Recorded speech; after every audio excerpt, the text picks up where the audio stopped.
It seemed to be an ordinary day, with nothing out of the ordinary. The tram was in chaos. There were a lot of unusual, strange objects all around.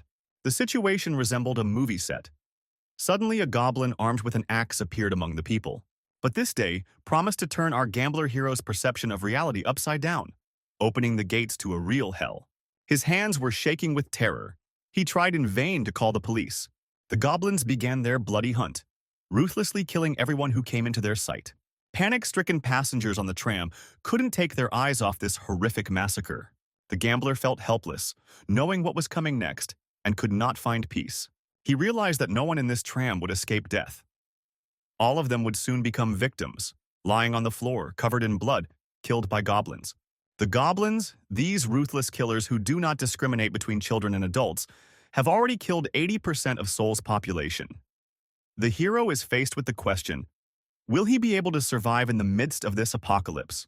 Unfortunately, Kim Hyuk-jin's talent in the world of players was considered nothing, absolute zero. The attacking goblins were incredibly strong and skilled with their weapons. Seoul, 2028. The weather is beautiful outside, and the majestic buildings cut out against the sky, creating the impression of a fairy tale city. The main character's name was Kim Hyuk-jin. He was 30 years old, and for 7 years he had been trying unsuccessfully to pass the civil service exams. 10 years ago, when the gates of another world opened in Seoul, terrible events engulfed the city. Only a small group of survivors were able to wake up in a new reality called players. Kim also had a dream of becoming a player, but he resigned himself to his lack of talent and focused on preparing for his exams. One young man was watching Kim, discussing him with a friend standing nearby. They were discussing that Kim had once taken a player's aptitude test, collecting 67 talent panels, which was a Korean record. They mentioned that he was nicknamed the Dead Genius for such an achievement. Usually, talent panels close by the age of 20, and he was already 30, so you could say that he had already lost his future. Unexpectedly, Kim received a postcard with the results of a repeat test he had taken 7 years ago as a last attempt to discover his abilities. He was holding an official document from the government that could determine whether or not he had gambling talent. Passing this test allowed to estimate the total number of talents and their possible discovery. But the result showed only one talent, which for Kim was worse than the complete absence of any ability. He couldn't understand why the head of the Players Association's department had personally come to give him these results. Once upon a time, fresh out of high school, Kim dreamed of becoming a player and then a civil servant. But his life consisted of continuous failure. The life of talented players was extremely different from that of ordinary people. It was the line between dream and reality, and because of this, hopes of becoming a player seemed to him an exorbitant luxury. His room was in the usual mess. He did not expect anything good from the next day, surrounded by mountains of unwashed dishes. On the wall hung a photo of him with his mother, adding a special atmosphere to the room. He sat down at the table, picked up a pencil, and opened a remote lesson on his phone. The topic of the lesson was to discuss the horrific events that occurred at the beginning of the disaster. In the video, the lecturer reported horrifying statistics. Out of 150,000 people affected by the disaster, only 5,000 survived. With each passing minute, Kim became more and more fascinated by this man's story. This man, who appeared in the video, played a key role at the beginning of the disaster 10 years ago. Now he is a world-famous player. Whether it was 10 years ago or now, everyone agrees on one thing. This man is living proof that dreams can come true. The words of this man in the classroom, which Kim heard while watching the video, deeply impressed him and made him think. Thoughts of his own lack of strength plagued him, but he tried to fight them. He realized that if he had the talent, he could have awakened as a player, received an offer from the Guardian, and made his life worthwhile. However, the thought arose that he was to blame for his failures. From the envelope, he pulled out a letter from his mother. This letter was written long ago, when she was still alive, but only now Kim dared to read it. The letter from his mother revealed their tragic story. She died of an illness, leaving him to cope with grief and poverty alone. His older sister, trying to escape poverty, got a job at a semiconductor factory, but only got leukemia due to the hazardous working conditions, and now she spent time in the hospital under drips. Spurred on by these events, Kim set out to succeed for his family, despite his lack of resources, connections, money, and talent. Having already failed the exam 3 times, he felt discouraged, but he did not lose hope. Every night when he went to bed, he dreamed about his goals, intending to put all his efforts into achieving them. Time went on, and his dreams echoed with thoughts about the future, whether he would be able to change his life. He wondered if he would ever be able to make his life better, even through his dreams, looking for answers. Loneliness weighed heavily on him, and although it was already dawn and almost 6 a.m., he felt extremely lonely. Although he had gone to bed early, he slept through the important day when his midterm was due. Determined not to give up, he quickly took a shower and headed to the academy, determined to turn his life around. He hugs his phone uncomfortably as he sits at the bus stop and shares the news with his mother. The bus is late, but he does not lose hope. A promise appears on the faintly lit bus schedule. The bus should arrive soon, raising a little hope. The environment around him exudes mystery, making this day especially unusual in his eyes, as if hiding something indescribably mystical. When the bus finally appears, he climbs on board, feeling an indefinable difference between this morning and all the others, which raises many questions for him. As he begins to board, he mindlessly leans his phone against the special device, paying for his fare, immersing himself in his usual activities. Despite the outwardly ordinary morning and the cloudy weather that the forecasts promised, the people around him, deep in their phone conversations, did not seem too concerned. He opened his notebook in front of him, having just settled into his seat, to review and dive deeper into the material from yesterday's lesson. The lesson was about the cataclysm that began 10 years ago and its consequences for the world, which continues to preoccupy his thoughts. He was most fascinated by the detail of how, with the onset of the initial fog, a new era of learning began, opening up unexplored possibilities. His curiosity is fueled by today's strange weather, which reminds him of those mystical circumstances when everything important began. The tram passengers simultaneously turned their eyes to the window, concerned by the sight of the unusually thick fog that suddenly appeared outside. No weather forecast had ever predicted this. The fog was thickening rapidly, promising unpredictable consequences. Suddenly, an unpleasant smell, similar to a sewer, penetrated inside, forcing him to try to cover his nose to avoid the stench. The situation seemed strange to him not only because of the smell. When he received a message on his phone, he was shocked by the content. A reminder of the thick fog in the city of Sewell on February 27, 2018, which could lead to accidents.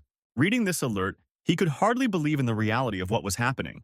Everything indicated that the disaster had started again, repeating the events of the past. It turned out that the entire area, including Guanghwaman, was covered in fog and a foul odor, evidence of something dangerous. There were already 145 victims on the streets out of a possible 150, making the situation even more tragic. He realized that he had gone back in time and knew what was going to happen next, which gave him confidence in his next steps. An instruction on the scoreboard appeared above his head. The players needed to start training. 10 years ago, Cheono Swell became the scene of an unprecedented phenomenon known as the First Drill, when monsters emerged from the dungeon. The unexpected eruption of monsters from the dungeon led to a bloody massacre in which humanity was forced to fight for survival. This week-long cataclysm, later called the Exodus, claimed the lives of nearly 150,000 people in the Giano area, becoming one of the most tragic events in history. The chances of survival were only 3%.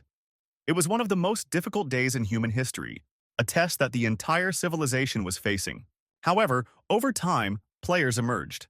Special people who were able to effectively confront the monsters, making a significant contribution to the fight against the disaster that befell Chano. They created detailed location guides and recorded their battles, which allowed them to develop a virtual dungeon to practice battle strategies. The world began to recover from the cataclysm, and the protagonist became the author of numerous records of raids and went through the virtual dungeon hundreds of times, gaining invaluable experience. Only a few could match him in understanding that event, as he had every chance to become the best player in the world thanks to his experience and knowledge. The training was about to start again, and the players needed to get ready. Our hero still could not believe that he was in the past. Panic reigned in the minibus.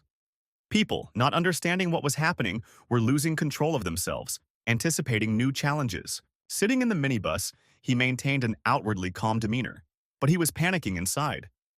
He realized that the other passengers, unaware of the cataclysm, did not feel the same fear, which made him the only player among them. Suddenly, his thoughts were interrupted by a mysterious voice. An unknown observer has taken an interest in you. This made him tense. These beings watching the players decide the fates by distributing bonuses and privileges. They exist in a dimension that is one level higher, inaccessible to ordinary people. The player was granted a unique bonus called Eyes of a Cold-Blooded Observer, which significantly increased his chances of survival. The training quest will begin in 10 seconds. The announcement reads, the bus driver, having stopped the bus because of the thick fog, apologized to the passengers and asked them to continue on their own. When the countdown reached 5 seconds, the player urged everyone not to get off, but to quickly lie down on the floor.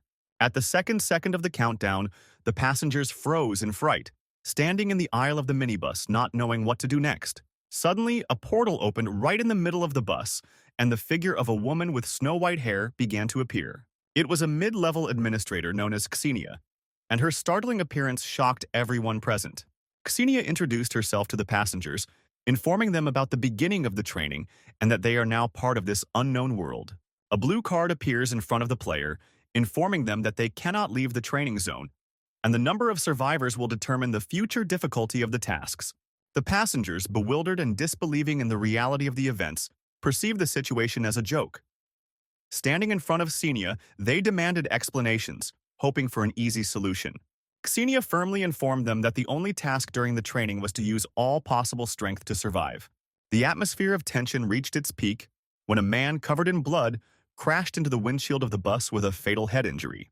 The player, maintaining his outward calm, silently watched the events unfold, analyzing the situation. Soon, an army of goblins arrived at the scene, ready to attack. The first groups of goblins were already preparing to storm the Chono district. Some of the goblins had already settled on the roof of the bus, causing panic among the passengers, who barely realized the scale of the threat. The player realized that an outside massacre was inevitable. The main thing now was to find a shelter and put off thinking about the chances of survival for later. A direct battle with goblins without preparation and strategy is a real death sentence that could have been avoided only thanks to the experience of the last 10 years. Sitting on the seat, the player continued to look for the best solution that would help him and the other passengers survive in this chaos. The goblins, armed to the teeth and with sharp fangs, were on the verge of breaking through to the middle of the bus, ready to attack. One of them, using a hammer, smashed the glass of the bus door, causing the barrier between humans and monsters to instantly break down. The people closest to the door felt the most fear, and panic quickly spread throughout the bus. The player, Kim, tried to calm everyone down, urging them to lie down on the floor, but his voice was lost among the screams and chaos that engulfed the passengers. At this critical moment, a status window opened in front of Kim, showing his low strength and level 1. A sudden loud sound from the side distracted Kim from watching his stats, causing him to look around. He saw that the goblins were already breaking through the bus's defenses and launching their brutal attack. The passengers, terrified, screamed and begged for help, trying to escape the bloodthirsty creatures.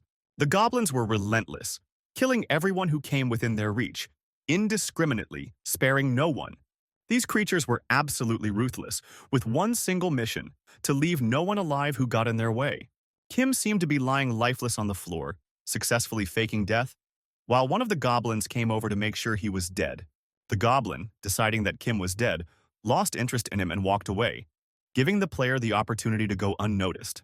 When the goblin turned away, Kim cautiously opened his eyes, realizing that his strategy had worked thanks to the eye of the cold-blooded observer, which allowed him to temporarily turn into a dead man. He reminded himself that in the exercise there are conditionally safe zones, one of which was on this particular bus, designated as the green circle. In order to maintain the safety status of this zone, it was important to remain motionless, so Kim did not make any unnecessary movements while lying on the floor.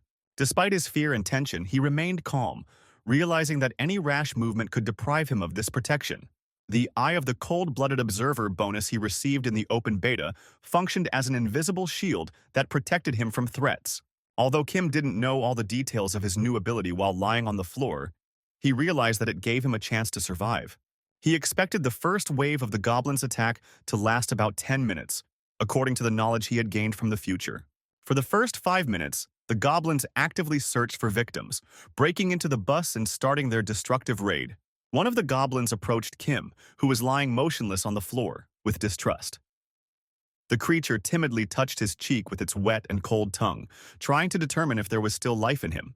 Only when the goblin retreated did Kim receive an unexpected message. The brave Lion King is sending a strength-enhancing elixir. He carefully pulled out a small glass bottle, with a mysterious green liquid from his pocket. The elixir from the Brave Lion King was a rarity that granted the user an incredible strength boost for 10 minutes, increasing their strength by as much as 6 points. Holding the second bonus in front of him, Kim looked at it with interest, pondering the possibilities. By drinking the elixir, Kim could gain an additional 2 characteristic points for each level increase. Drinking this elixir promised an effect equivalent to 3 levels of strength increase, which could turn him into a real warrior. At that moment, Kim faced a real prospect of changing the situation in his favor. Determination flared in his eyes because now he realized that with his new strength, he had every chance of defeating the goblins in a fair fight. An inner voice, like a guardian's advice, whispered to him that he should fight. Kim looked up at the goblins lurking nearby with a new sense of determination. He had a choice: attack the goblins, risking everything, or wait and hope for the best. There were only a few seconds left before fate would decide everything for him. At that time, the Brave Lion King decided to personally communicate with Kim, inviting him to a conversation with the game administrator, which promised a new turn of events. The administrator suddenly appeared in front of Kim, a girl with gentle wings, who handed him a direct request from the Brave Lion King, expressed in a soft but resolute voice.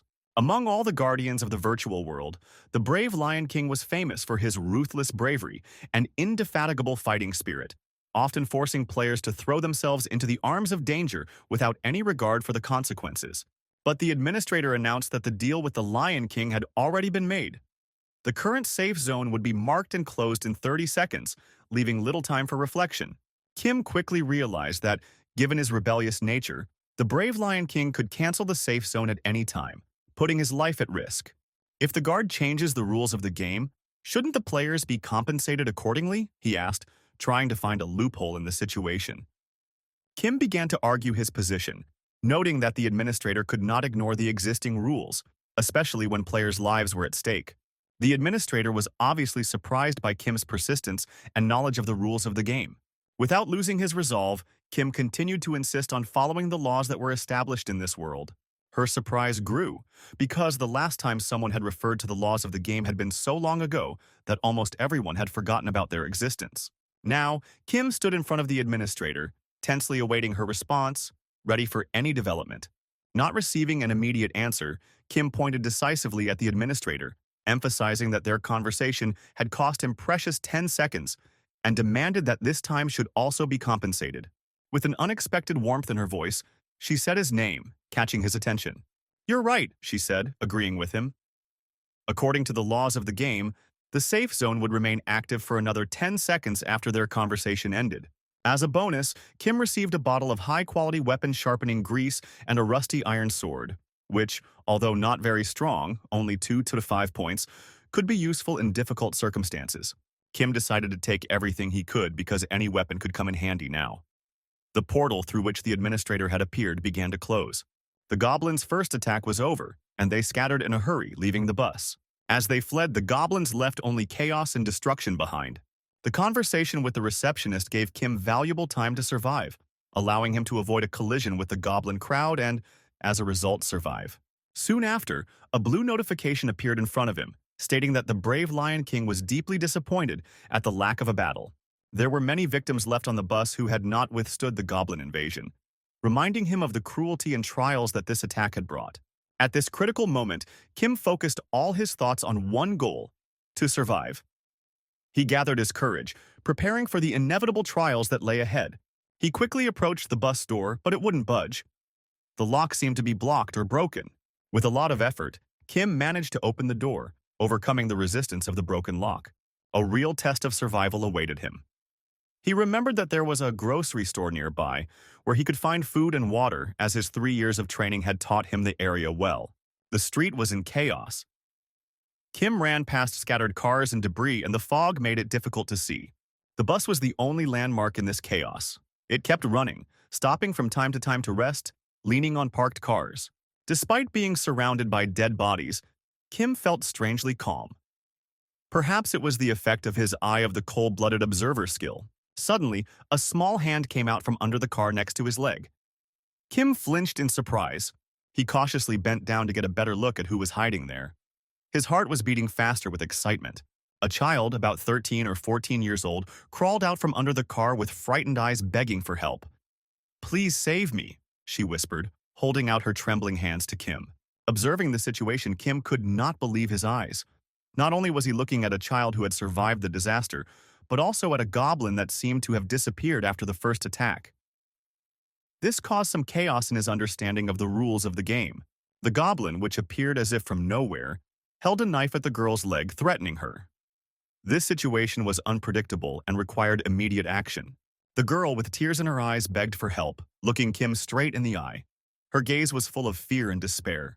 Kim, standing over her, listened to her pleas. He hesitated, assessing the situation and the possible risks. He wondered why the girl was not yet injured, despite the presence of the goblin. This could indicate that she had some special bonus or ability. Her screams of fear that resounded in the air indicated deep fear, not physical pain.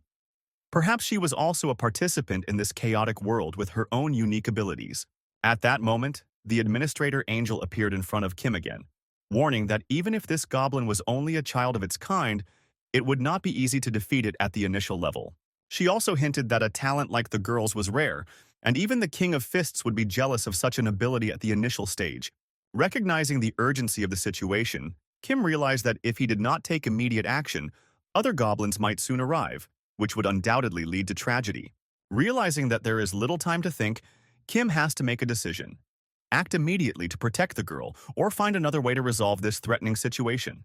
At the crucial moment, Kim quickly opened his inventory to find the rusty sword, weapon grease, and power-up elixir he had been given earlier.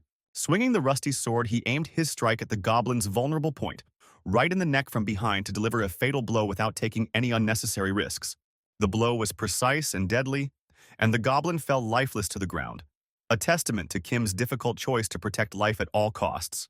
The girl who watched the battle was shocked and touched by Kim's determination. For defeating the goblin, Kim gained experience that could help him in further trials of this dangerous world. As he returned to the girl, he saw that his shirt was stained with the blood of the enemy, which only emphasized the cruelty of their situation. He ordered the girl to stand up, not wanting to leave her in danger without protection. Warning her that he could not wait too long, he encouraged her to move with him, emphasizing the importance of working together for survival. Motivated and with a sense of urgency, the girl quickly got up, promising to follow him. Moving forward, Kim led the way to a safer place, and the girl followed, feeling not only a protector but also a reliable ally in this uncertain world. Upon reaching the supermarket, Kim cautiously stopped in front of the entrance and strictly warned the girl that it was dangerous to open the door under any circumstances. His gaze was full of seriousness. The look on the girl's face expressed absolute horror and fear that gripped her completely. Kim realized that in such a situation, fear is a completely natural reaction. She could barely contain the trembling in her body, feeling indescribable fear of the unknown that awaited them. Suddenly, in the middle of their conversation, a blue alert window appeared, warning them of the approaching second wave of goblin attacks, causing them to freeze. Kim asked the girl to carefully read the information on the window. She did as he asked, and he realized that he was right. She really had an unusual talent. Usually, information about setting up a safe zone was only available before the second attack, and this place was supposed to be their refuge. But Kim had heard that players with unique abilities could see alternative safe zones, such as a hospital. Later, a new message appeared, even more mysterious, announcing the opening of an additional safe zone. A second wave of goblin attacks began, raising the tension in the air. Kim once again urgently warned the girl about the importance of not opening the door during the attack, emphasizing the seriousness of the situation. The last message about the completion of the safe zone setup sounded like a sign that they could finally breathe a sigh of relief, at least for a short time. Behind the closed doors of the supermarket, through the glass, Kim watched the goblins wandering down the street, shrouded in the primeval fog. The scene outside the window resembled a picture of the apocalypse. People unable to reach safe zones were in a state of desperate defense. Their attempts to survive seemed futile in the face of ruthless creatures that left no chance of survival. A small group of survivors noticed the light in the supermarket and rushed to the door, knocking and begging for shelter. But their requests sounded like a sentence in this desperate situation. Every minute, more and more people gathered at the door, which only increased the risk of attracting the goblins' attention. Inside, behind the door, Kim and the girl stood breathless, feeling the weight of responsibility for their decision. Kim had a sword in his hand, ready to fight the goblins if any of them tried to get inside. Watching the scene from the outside was incredibly painful. People begging for help were falling one by one at the hands of the goblins, who were inexorably approaching. Realizing that opening the door would destroy the safe zone and lead to the deaths of everyone inside, Kim made the agonizing decision not to let anyone in, keeping at least some hope of survival.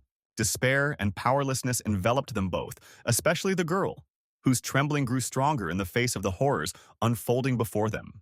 These events will forever leave a deep mark on Kim's memory, becoming a test that will determine his future path in this world of trials and struggle for survival.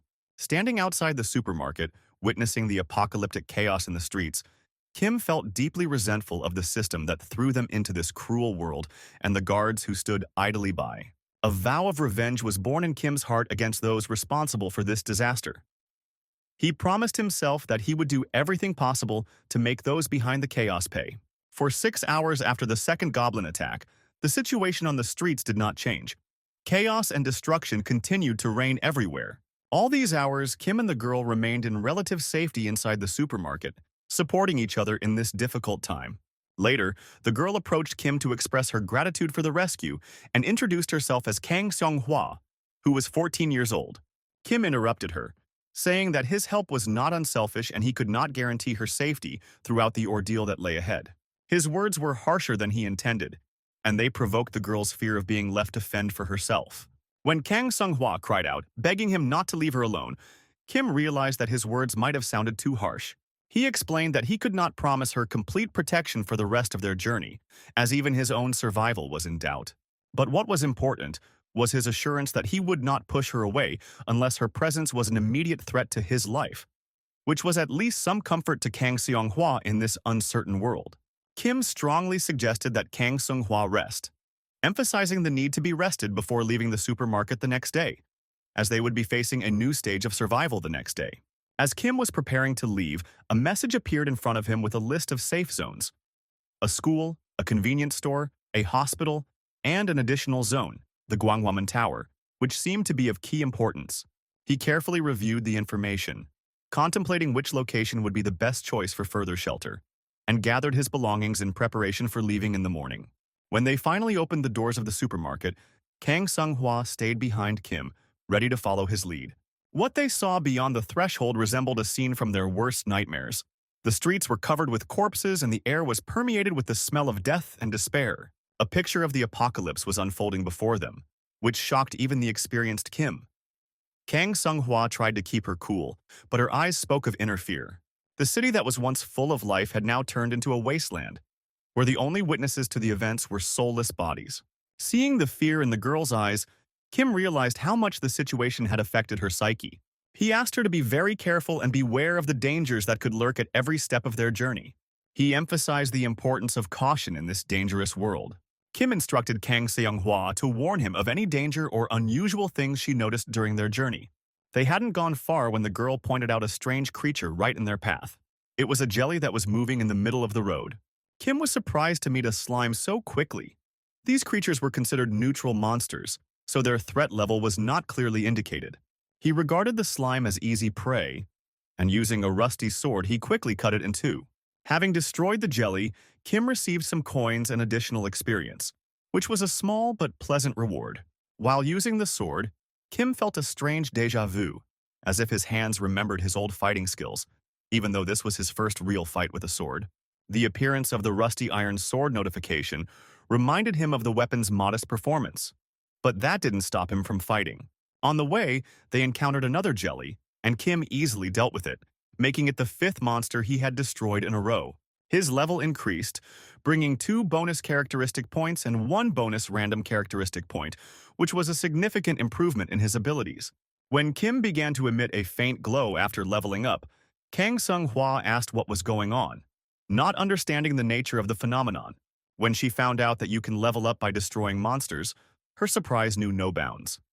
Her promise to herself to become stronger sparkled in her eyes like a light of newborn determination.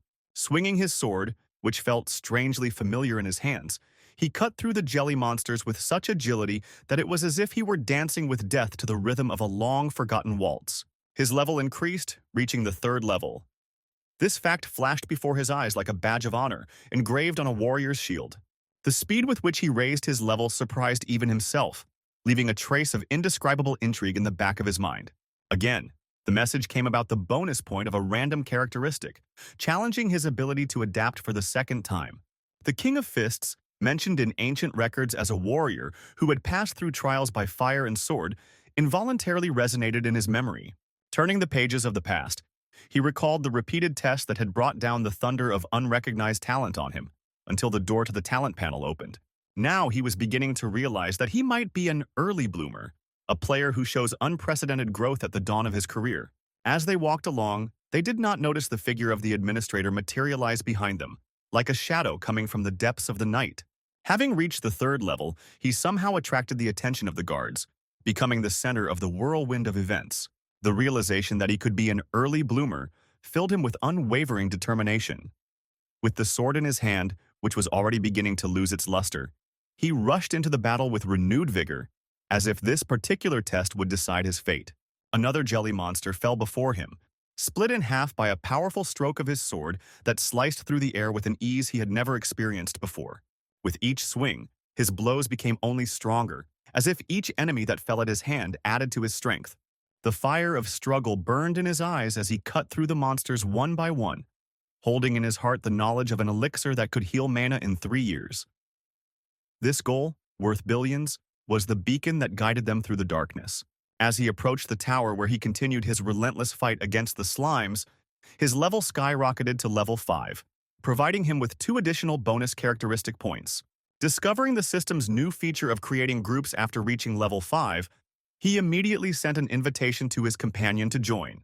She soon became part of the group, attracting the attention of a mysterious observer whose intentions remained a mystery. Promising support, she showed an unbending will to help him despite all obstacles. Watching her, he couldn't help but feel pity for her. But at the same time, his thoughts were preoccupied with his own survival and the challenges ahead. In the tower, where an extremely strong monster was waiting for them, he realized that he would not be able to protect her in a direct fight, which called into question their joint ability to survive. Observing the unusual animal among the ruins, the girl asked her companion anxiously if it was a monster. A level 3 urban fox appeared in front of them, a creature that had neutral intentions but a specific ability. It's a neutral monster that can provoke others to attack. It's better to go around it, the player whispered. But the situation suddenly turned out not in their favor. One of the foxes sank its teeth into her arm, and the others began to attack from all sides, creating a chaotic whirlwind of pain and panic. Grabbing his sword, he rushed to her aid but noticed that despite the attacks, the girl was not injured, although the situation was becoming more and more threatening. Scattering the enemies with light sword movements, he freed the girl from the claws of the foxes, showing true martial arts skill. She watched as the blue energy enveloped him again, giving him strength and confidence in every movement. Killing the foxes had raised his level, which came as a surprise and a challenge for him to continue. An administrator appeared behind him, mysteriously asking about his level, as if measuring his potential with a single glance. When he answered that he had reached level 8, the administrator could barely hide his surprise, as this progress was far beyond expectations. An unfamiliar observer hidden in the shadows of the world expressed deep surprise at the player's growth rate, while the anonymous guards exchanged amazed glances, feeling that they had witnessed something out of the ordinary. The player himself considered his rapid progress to be somewhat strange, as if his path was ahead of the generally accepted norms of the world. Calling up the status window in front of him, he confirmed his suspicions. The characteristics for the 8th level looked too impressive, not as he expected. Despite the unusualness of the situation, the player took it as a great opportunity to open up new horizons. Turning to the girl, he pointed to a huge building, explaining that their next goal would be the dungeon of this tower, promising unprecedented trials and adventures. After explaining the plan of action inside the dungeon, he emphasized the importance of following his instructions, as their survival would depend on it. As he continued his way to the tower, he kept killing city foxes, each of which brought him valuable experience. His status window was already showing impressive numbers. Level 8, Stamina 14, Strength 14, Dexterity 14, Intelligence 14, Perception 14, Spirit 13. He gave the girl an old pair of iron gauntlets he had obtained during one of their hunts, signaling the completion of their training and readiness to execute the plan. Before entering the dungeon, He confidently told her that it was time to go deeper. The girl's response was full of trepidation, but her voice was determined. Okay. Standing in front of the entrance to Tower D's training dungeon, they noticed a sign stating that they needed to reach level 5 to enter, which only emphasized the seriousness of their mission. An interactive question sign appeared in front of them. Do you really want to enter Tower D? His choice was unwavering. After confirming their choice, they found themselves together on the threshold of the tower, ready to go through the training dungeon that opened before them. Opening the door, they saw a battlefield before them. Goblins and foxes ruled the space, creating chaos and unpredictability. Acting according to the plan, she dared to attack the goblins first, fortified by the iron gauntlets that gave her confidence. The goblins were the first real test for her, but she rushed into battle with confidence and determination. Face to face with the aggressive goblins, she bravely repelled their attacks without wasting a second. It turned out that by attacking the goblins, they would avoid the first attack from the foxes, which gave them a strategic advantage. Watching her actions, the player couldn't help but admire her abilities. She coped with the challenges even better than he expected, showing real fighting talent. Despite the goblins' attempts to harm her, she easily exceeded all expectations, demonstrating not only courage but also impressive skills in combat. The player warned the girl about the approaching mini-boss that would appear after all the goblins and foxes on the first floor were killed, emphasizing the need to continue fighting without rest. She rushed into the battle with renewed fervor, decisively dealing with every goblin and fox that came her way, demonstrating extraordinary courage and bravery. The heads of the foxes, which were pressed into the floor under her onslaught, were a testament to her unbridled fighting energy. Suddenly, the player's own pause effect activated, freezing everything around him and causing a series of messages to appear from anonymous observers and the Lion King expressing their surprise and interest. The pause effect created an instant pause in the zone, attracting the attention of not only the heroes of the story but also mysterious characters from the game world. The administrator, having used a precious item to activate the pause, appeared in front of the player, asking if he had lost his mind, as such actions were extraordinary. Her curiosity about the player increased because of his behavior, which indicated that he had foreseen the events that were about to take place. The administrator thought his actions were unreasonable because summoning the mini-boss, a level 13 goblin soldier, could have unpredictable consequences. Emphasizing that the mini-boss had enhanced characteristics, the administrator hinted at the great danger he posed. Following the administrator's warning, the player realized that at their current level, even with the girl, they would not be able to defeat such a strong opponent.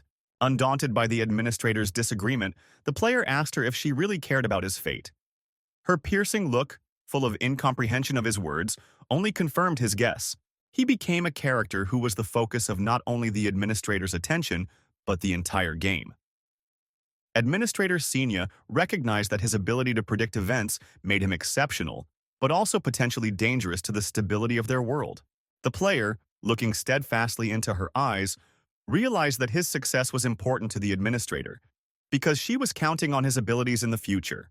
He allowed himself to think that if she was so light on his life, then perhaps her own career in the game administration was not so successful. Interrupting her, he said that no matter what, he would defeat the goblin boss, demonstrating his determination and self-confidence. He promised that his victory would make her famous and respected among her colleagues, and her show would become an unprecedented success. However, he set a condition. If he was to help her achieve this, he wanted the deal on his terms. The administrator was overcome with anger, and she showed her power by creating a yellow ball of fire in her hand, ready to use it against the player for insubordination. However, her anger quickly subsided, and she calmed down, asking him what kind of deal he was offering, ready to listen to his terms. Meanwhile, the girl continued her way through the ranks of the enemies without wasting a minute, raising her level to the 7th, which further strengthened her position in this dangerous game. Thanks to the girl's efforts, all the monsters on the stage were defeated, and she called the player to her side to report her success. She enthusiastically ran up to him, sharing the news that all the enemies were killed and now they were ready to meet the mini-boss. The conditions for the appearance of the mini-boss, a goblin soldier, were met, and they noticed his huge feet already standing on the threshold of the front door to the room. The goblin soldier appeared, creating a monster boss zone around him, surrounded by his subjects, small goblins. When the player saw the mini-boss, he realized that in reality it was much bigger and more threatening than he could have imagined. The monster swung his spear, preparing to attack, emphasizing the danger that awaited them. Hiding behind the wall, the player analyzes the situation, trying to find the most effective way to defeat the goblin. He realized that the key to victory is to avoid a spear attack that crashed into the wall next to them with great force. After dodging the attack, the player stood up, preparing for a counterattack, and signaled to the girl that he was ready to take action. Together with the girl, they faced the challenge, joining forces to start the battle with the mini-boss, each of them ready for their role in the upcoming confrontation. Addressing the administrator who was watching the scene from the rear, the challenging player said that she would witness how he, a level 8 player, could defeat the mini-boss, emphasizing his determination and self-confidence. The player stepped forward to meet the goblin boss, preparing for the battle with a rusty sword in his hands, symbolizing not only his courage but also his readiness to face the trials of fate. The goblin soldier, holding his weapon, was preparing for a decisive strike, demonstrating his superiority in weapons and fighting skills. The mini-boss made a deadly throw of his spear, which turned out to be much more threatening than expected, forcing the player and the girl to reassess their strategy. After a failed attempt to hit the spear, the goblin did not hesitate to rush at the survivors, seeking to resolve the battle with a quick attack. The player had to prepare for two types of goblin attacks: a piercing spear or a powerful swing, which required maximum concentration and reaction. The goblin missed the swing, and the spear flew only a few centimeters away from the player's back, which was a real test of his agility. Having barely avoided the attack, the player managed to launch a counterattack, although he was only able to lightly wound the goblin without causing significant damage. This small success only enraged the mini-boss more, who was preparing for a new, even more aggressive attack, determined to deliver a critical blow. The goblin, burning with anger, was preparing to make a decisive piercing with his spear, raising the stakes in this battle where every move could decide the fate of the fight. The player, having gathered all his will and strength, prepares for a decisive attack on the goblin, trying to find a weak spot in the mini-boss's defense. Meanwhile, the girl finds herself in a difficult situation, surrounded by a pack of foxes and small goblins who are attacking her from all sides in a coordinated manner. One of the foxes made a decisive leap and bit her on the neck, which added to her pain and made it difficult to defend herself against the rest of the monsters. The situation has attracted the attention of a huge number of anonymous observers, as well as the administrator himself, who are watching the developments with tension and curiosity. The administrator, watching the player, began to doubt his ability to defeat the mini-boss, given his allegedly low 8th level. The player's movements were unusually skillful and effective for a player of his level, causing surprise and disbelief among the observers. Suspicions that the player might have reached his level dishonestly began to emerge, as his combat actions were significantly different from those expected. Despite the huge disparity in size and strength, the player stood in front of the goblin, ready for a confrontation, holding his rusty weapon at the ready. He understood that direct attacks might not bring a quick victory over the boss, but properly targeted blows could significantly weaken his stamina. The goblin prepares for a mighty swing again, emphasizing his determination to end the fight with a victory over his opponents. Faced with a pack of goblins and foxes, the girl summoned all her strength and courage to survive this difficult battle. With a wave of her iron gauntlet, she used all her strength, striking one of the goblins right in the face, which was not only a turning point in the battle, but also brought her additional experience. Each of her blows became more confident and stronger, which allowed her to quickly raise her level, using every opportunity to gain an advantage over her enemies. The administrator, watching the development of events, was deeply impressed by the girl's courage and ability to withstand the superiority of her opponents. Meanwhile, each successful strike of the player not only damaged the mini-boss but also increased its level, bringing it closer to the 9th. With each strike, the player's sword became more and more worn out, requiring him to be more careful and resourceful in battle. Leveling up allowed the player not only to improve his characteristics but also to restore his health, which became a key factor in the strategy of survival in this difficult situation. The player, having made sure that the girl was ready to continue the fight, urged her to keep the enemies at bay, preparing for the next phase of the battle, restoring each other's strength and increasing the chances of defeating the mini-boss. Having identified the goblin's weak point, the back of the neck, the player prepared to use this chance to the fullest, deciding to make a decisive blow. At this time, each blow struck by the girl significantly increased her experience, allowing her to quickly level up and become even stronger. The goblin, having gathered all his strength, made a powerful swing directed against his enemies, showing that he was not yet ready to give up without a fight. The player, Analyzing the situation, realized that this was the attack he was most afraid of, but decided to face it head-on. The goblin's spear pierced the player's shoulder, causing him a severe blow, but at the same time it gave him an impetus to continue fighting. Despite the considerable damage received from this blow, the player found the strength not only to resist, but also to respond, and his level rapidly increased to 10th. Thanks to his stamina and desire to win, the player was able to pay back the goblin by making a decisive stab with his sword directly into its neck. Circling the goblin from behind, the player effectively sliced through its neck, delivering a critical blow that was decisive in this battle. The goblin, having lost its strength, let out a desperate cry, not expecting to be defeated by such seemingly insignificant opponents. Although the player's sword was almost destroyed, he found the last strength to use it to deliver the final, victorious blow, ending this epic battle. During the climactic strike, the sword broke and shattered into pieces. Stuck in the goblin's neck, the blade had no chance of being removed. He managed to cope with the mini-boss, a goblin warrior, showing real skill. The victory was counted as a solo pass. His little friend is already rushing to congratulate him on his victory, beaming with joy. The level restriction in the training area has disappeared, allowing him to grow in strength again. He involuntarily hugs her, grateful for her tireless efforts in fighting the goblins and foxes. He has just fulfilled one of the conditions for revealing a secret achievement. In Guangwaman, the streets are filled with white foxes, creating a unique atmosphere. Other players face off against these urban predators, clearing the streets of the dangerous threat. The young man easily sends the fox to the other side with one punch, demonstrating his superiority. In the training area, this guy stands out for his incredible strength, causing admiration and awe in the hearts of others. After defeating the monsters, they noticed other players. The young man waved to them, inviting them to talk. Their eyes caught sight of a couple, a boy and a girl, who, having overcome the test of their strength, were resting on the street. After this test, the guardian, known as the woman with the scales, who personified absolute goodness, unlike the Lion King, preferred the safety of the players, generously supporting them. She sent her administrator to the player to deliver an important message. Upon arrival, the administrator began to use his yellow magic, infusing it into further actions. As a result, the player received an iron sword of normal quality and strength with an attack power of 4 out of 12, a bonus for defeating the monster. With the new sword, the hero was ready to face a level 7 urban wolf, feeling confident in his own abilities. But the hero's new goal was far beyond mere survival. A portal opened up in front of them, which became the way to the city. After passing through the portal, they found themselves in the city where they met a surprised young man who was incredulous about their survival.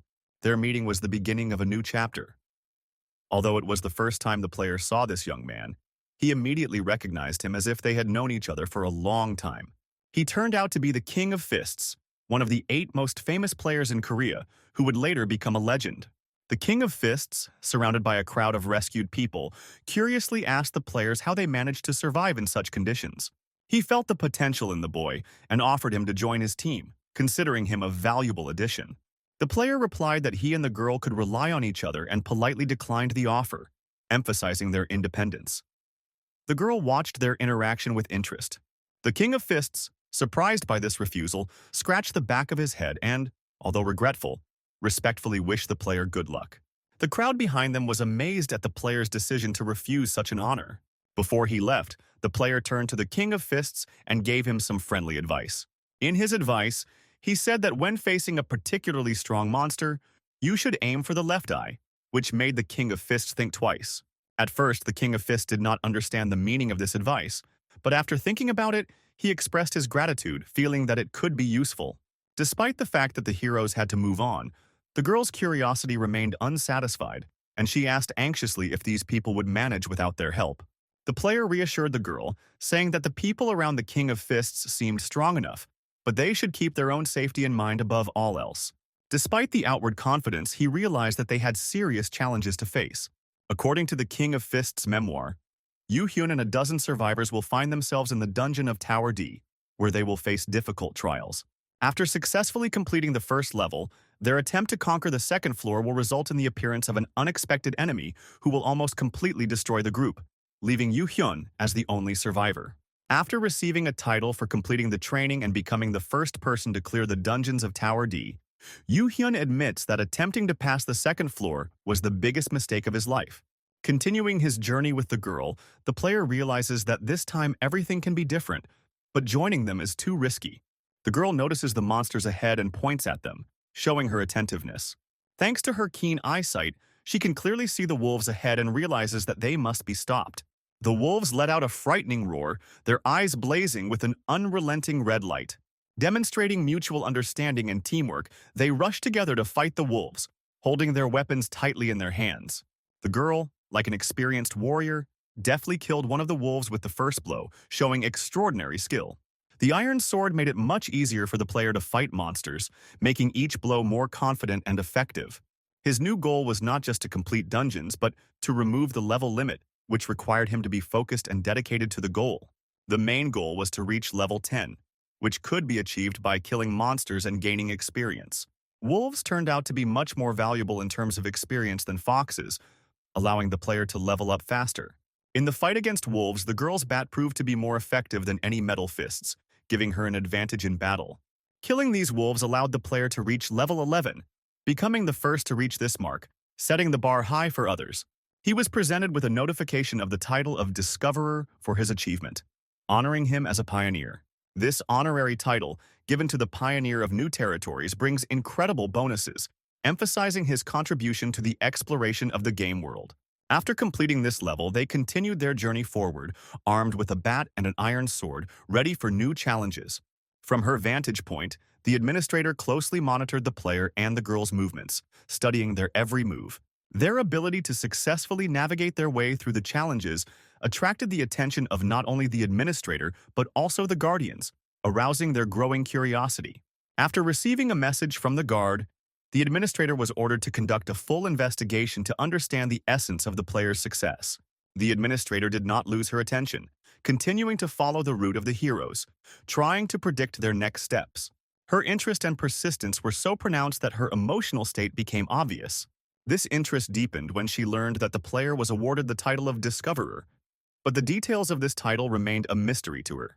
The administrator faced difficulties trying to find out more about the player's title, as information about player titles remained confidential until the official announcement.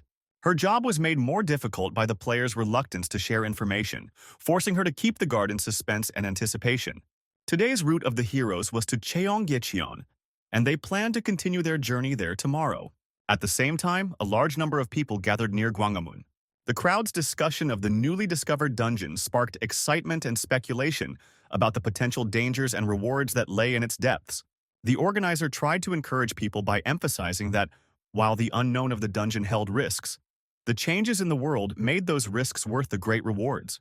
Having convinced the crowd of the prospect of a joint hike, the organizer invited everyone to unite and share the future loot. One by one, the crowd members began to agree with the plan and expressed their willingness to act together with the aforementioned Shu Hyun. In the end, the collective spirit rose so high that everyone unanimously decided to set out on an adventure the next day, planning thorough preparations for the raid. Meanwhile, the player and the girl continued to effectively clear the streets of wolves, gaining experience and improving their skills.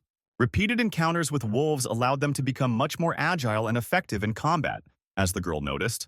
During the second day of their hiking, they reached level 12, killing monsters faster than they appeared, demonstrating incredible progress. As a result of their success in hunting wolves, they collected many useful items and coins. Among them was a rare trophy, the mutant wolf's call. Noticing a new wolf on the opposite side of the road, the girl pointed to it, saying that it was another enemy that had appeared out of the blue. Perhaps this wolf was the last one in the area. The player, grabbing his sword, approached the wolf with determination, ready to fight. His stroke was quick and accurate, cutting the wolf in two with one powerful swing. Suddenly, a red notification appeared in front of the player, announcing that all the conditions of the mysterious task had been met. Reaching level 12, defeating 500 city wolves, and revealing the knowledge of the hidden figure. Immediately after that, the lycanthrope Wolf King appeared from under the asphalt through a red portal, causing surprise and anxiety. The player did not expect such a development and had to make a quick decision. Turning to the girl, he ordered her to run away immediately, sensing a serious threat. There was no time for explanations, only an urgent need to act to escape imminent danger. The lycanthrope, a huge wolf with iron claws, was much stronger than any monster they had ever faced before, causing a feeling of helplessness. His howl, which echoed throughout the city, became a warning to all its inhabitants. His cry is so powerful that the surrounding air explodes with energy, imposing a paralyzing howl effect on the players, enveloping them like invisible shackles. Under the weight of this unnatural pressure, the girl falls to the ground unsteadily, like a doll thrown by the inexorable hand of fate. The player, gathering the remnants of his strength, breaks free from the invisible burden, shouting out to his companion to seek shelter behind a nearby car. The silhouette of an unknown creature looms in the translucent haze that fills the field of view, but the belief that a lycanthrope could be hiding in the darkness would seem nothing more than delusion until they see it with their own eyes, endowed with a power beyond any known enemy. Trying to focus, the player realizes that the level of the enemy remains a mystery to him, as his own abilities are not sufficient for such a challenge. In the face of an imminent threat, the question arises of how to proceed, because the path to escape has already been blocked, and only a feeling of overwhelming fear grows before your eyes. At this critical moment, like a brilliant flash, the player comes up with the idea to use the elixir of power, which soon turns him into a fighting machine ready for incredible achievements. Thanks to this decision, the player takes on the role of a great adventurer, implementing Jackson's legendary strategy, which seemed incredible to an ordinary person. The monster, like a monster from the deepest nightmares, instantly attacks, demonstrating its unearthly strength and speed, which make the player's heart freeze in anticipation of the inevitable clash. Meanwhile, the girl hidden behind the car does not miss a single detail of the battle, her eyes imperceptibly filled with a mixture of anxiety and delight at what is unfolding in front of her. Watching from the outside, the girl sees a picture as if torn from legend. A huge monster with claws comparable to its head is rushing to meet the young hero, who stands steadfastly with a briefcase in his hands, ready for a confrontation. The system voice injects realism into this fantasy, warning that an enemy whose level cannot be determined is becoming unattainable for victory, as if a sentence pronounced from unknown heights. The hero recalls the instructions of his teacher, who always emphasized that they should not face such powerful opponents at their level, words that echo in his mind like a bell. Despair and determination intertwine in his thoughts as he realizes that if he cannot avoid the battle, there is only one way to go, straight into the danger. The same lesson he learned when he first heard about the method that is now to become his key to defeating the monster, the player focuses on every word of the sage, preparing to put the knowledge into practice. Diving into the depths of his inventory, he pulls out a bottle of the highest quality lubricant, a universal remedy that can be decisive in this battle. The first gesture of the lycanthrope's aggression is a huge leap, during which he bends down, preparing to deliver a fatal blow, all enveloped in anticipation of violence. With incredible agility, the player dodges the attack, taking refuge behind the beast's back, as if dancing with death, where every step makes all the difference. At the moment when the lycanthrope lands, preparing for another rapid dash, the player seizes his chance by spilling lube right in front of it, a trap hidden in wait. And so, the monster's foot steps on the slippery trap, instantly losing traction, forcing it to seek balance at the last decisive moment. At the critical moment, when the lycanthrope loses its balance on the slippery surface, the player strikes with all his might right into the monster's stomach, using the moment of surprise to his advantage. The force of the blow, enhanced by the elixir, is incredible, allowing the player not only to strike, but also to cause significant damage to the huge creature. Remembering the teacher's advice to use the size of the enemy against him, the player resorts to a trick, deciding to make the huge enemy lose his balance and fall into the water. This plan is realized with amazing accuracy, using the monster's weaknesses to the player's advantage. The girl sitting next to him is filled with disbelief at what she has seen, because just a few minutes ago, a horrifying scene was unfolding before her eyes. Once in the water, the lycanthrope begins to feel electrical impulses running through its body, causing it to shrink in size and lose its power. Watching this, the girl notices how the powerful enemy becomes much smaller, taking on the appearance of an ordinary wolf. Water always has this effect on them. Now his strength has decreased significantly. He looks more like an ordinary wolf, the player explains, sharing his observations with the girl. It seems to her as if he has mastered some kind of martial art, and she does not hold back from asking about it. But the player smiles, answering that he was just preparing for an exam. Following him, she jokingly says that he is a real hero, as if from a movie. You go boom bang and then bam! These words make him smile sincerely because such a turn of events would seem unbelievable even in his wildest dreams. Plunging into the waters where the lycanthrope has lost its power, the player draws his sword, and then everything happens as you might expect. A decisive blow that puts an end to the battle. First a huge beast, and now just a helpless wolf lying motionless. Its death is a testament to the player's wit and strategic thinking.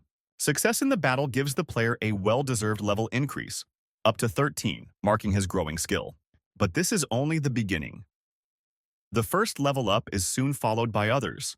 First to 14, then to 15, each of which is accompanied by windows with messages about new achievements.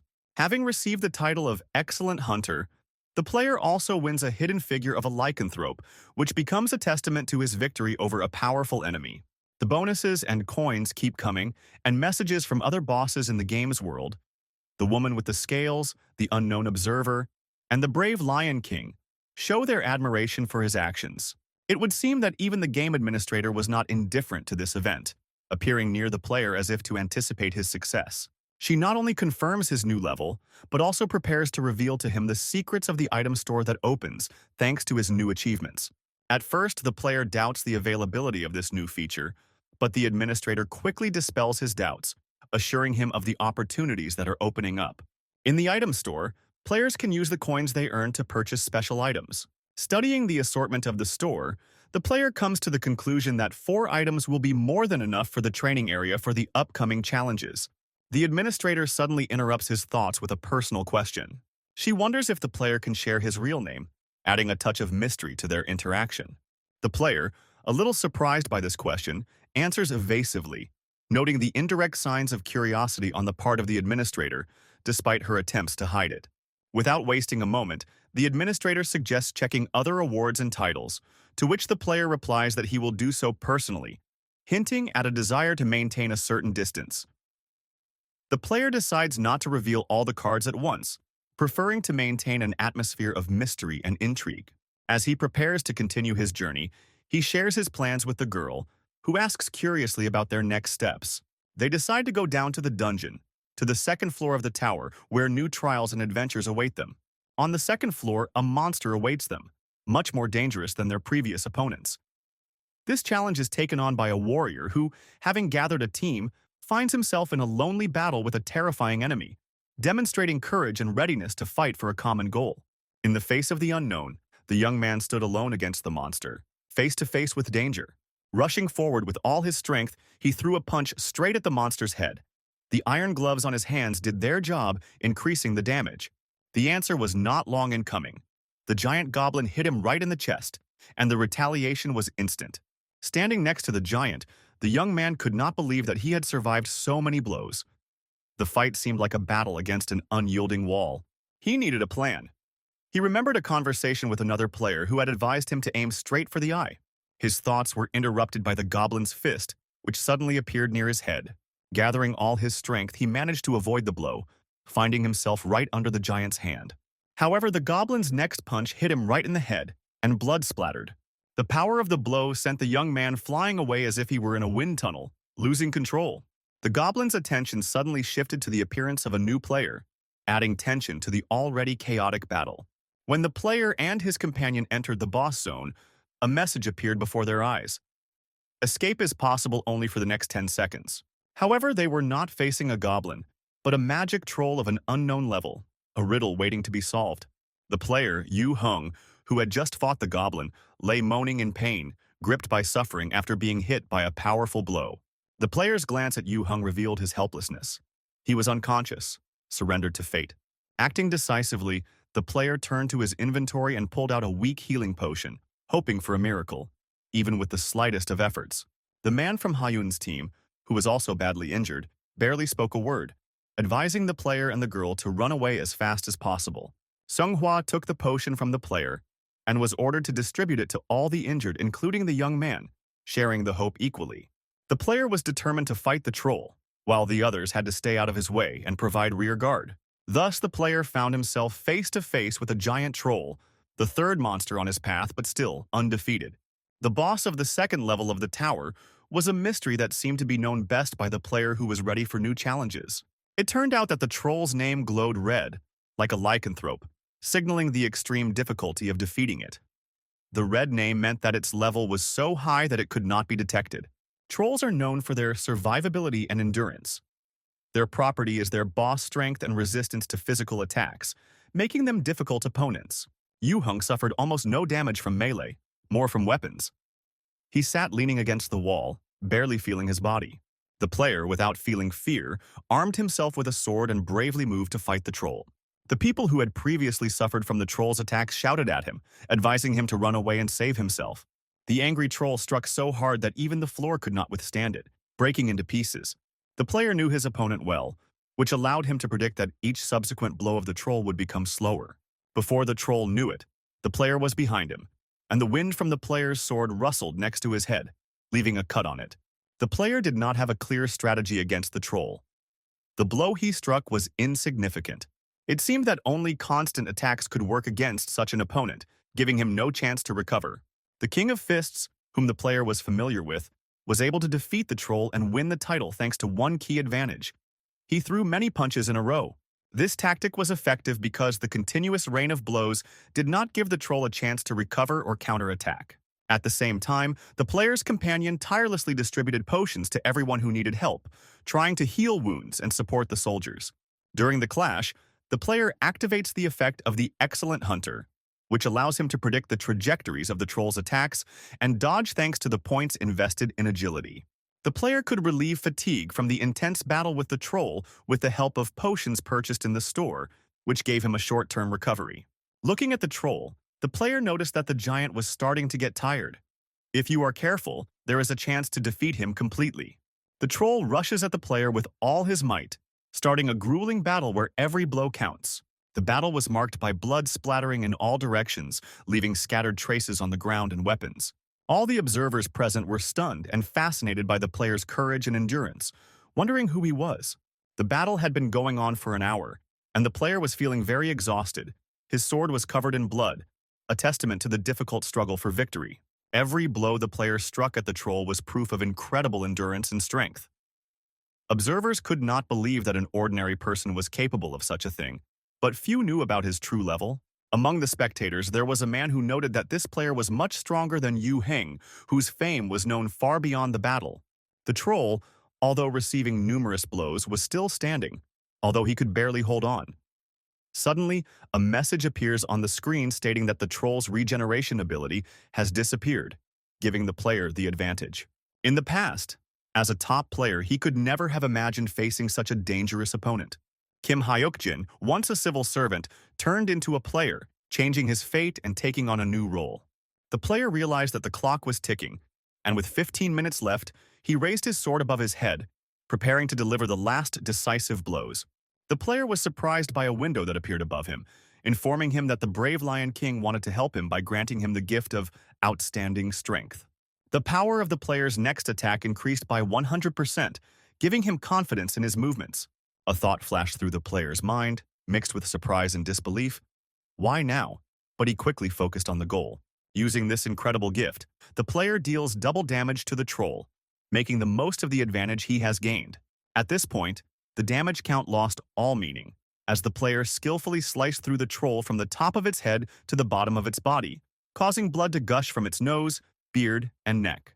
Despite all the difficulties, this was a clear victory for the player over one of the strongest enemies on his path, causing the audience to have mixed feelings of admiration and relief. The troll, falling to his knees, began to howl in pain and despair, having suffered unspeakable suffering at the hands of his victor. The mystery remained. Why did the Lion King decide to help the player? This accidental help changed the course of the battle, raising many questions. Standing in front of the giant, the player had a unique opportunity to end the life of his powerful enemy, making the troll his first significant victory. However, red energy suddenly flashed above the troll, hinting at an unexpected turn of events. The player, realizing the danger, realized that his plan had failed, and now the only way out was to immediately flee the battlefield. Yu Heng, who had previously fought the troll, was lying on the ground, barely opening his eyes, when a girl with a potion approached him, bringing him hope for salvation.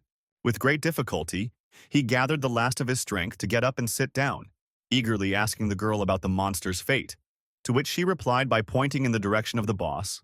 Looking at the troll, they both realized that they were facing not just any enemy, but the boss himself. A completely different, unknown energy suddenly flashes over the troll, changing the atmosphere around it. The bow is held with tension, and a decisive shot is made.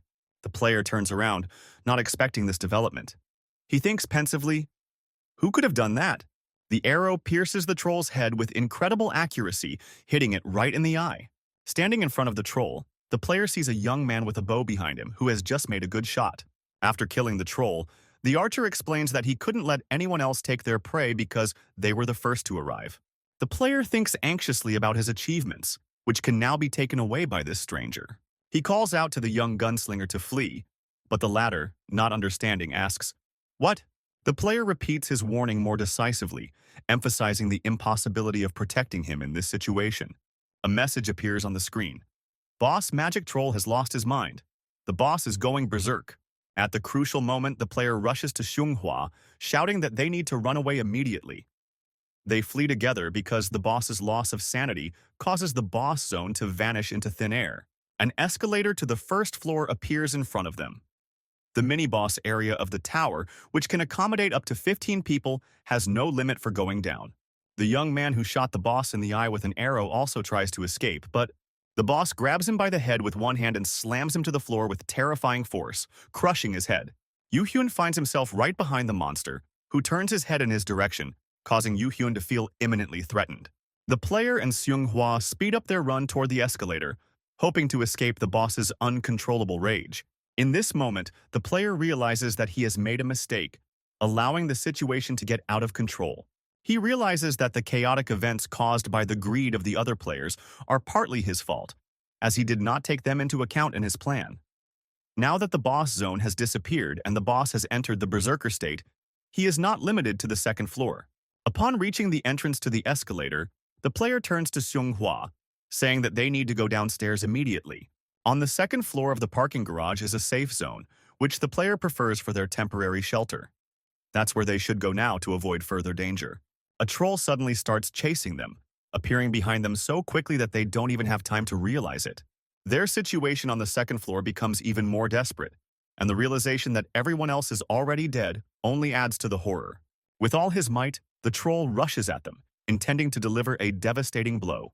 The girl at the last moment makes a desperate jump after the player, who meanwhile falls on the escalator steps. In the air, the player manages to grab her, saving her from the blow, and lies down on his back, ready to take the full impact. The situation becomes critical. If the troll touches them at least once more, it could be the end of them. The troll is now right in front of the stairs. They have almost reached the place. They only have to go through the door to the parking lot to avoid danger. But as they approach the door, the system suddenly detects a critical situation. It starts checking the conditions of a unique situation, a forced awakening due to an unusual meeting with the boss. This message appears at the exact moment when the troll, standing right behind them, swings his fist. At a critical moment, when the player is about to face certain death, Xionghua suddenly appears in front of him, putting her hand in front of the troll's powerful punch. The energy of her defense, shining with a bright blue light, defies logic and explanation. Thus begins the decisive moment of their escape. The troll, radiating threat, rushes at them with the intention of inflicting a devastating blow, shouting that they will all die. It is at this moment that the woman, symbolizing the Libra, impressed by Xionghwa's courage, decides to reward her with the ability Planning Shield. This skill, activated for the first time, manifests itself through a hitherto unknown physical force. The Planning Shield distributes the damage from the troll's blow, minimizing its effects. Xionghua is thrown to the side by the force of the blow, but the player, amazed by her ability and not understanding how she did it, now holds her in his arms unconscious. Despite the collision, the troll does not stop and continues to attack them. The player, realizing that every second counts, picks up Xionghua and rushes to the parking lot, their last safe haven. When he reaches the glass door, he ducks down with her body in his arms and slams his back into the door with all his might, breaking the glass and paving the way to freedom. With great difficulty, they manage to get out, and the player, cautiously making sure they are safe, looks back to see where the troll is now. They found themselves in an additional security zone, and the troll, irritated to the point of annoyance, remained behind the glass. Unable to break through the glass, he growls, standing on the other side as if a prisoner of his own aggression. They are lucky that the troll, despite its strength, cannot penetrate the security zone. However, there are monsters that can ignore such zones. The Berserker state, as it turns out, does not give the troll the ability to pass through the glass, and it attacks it powerlessly.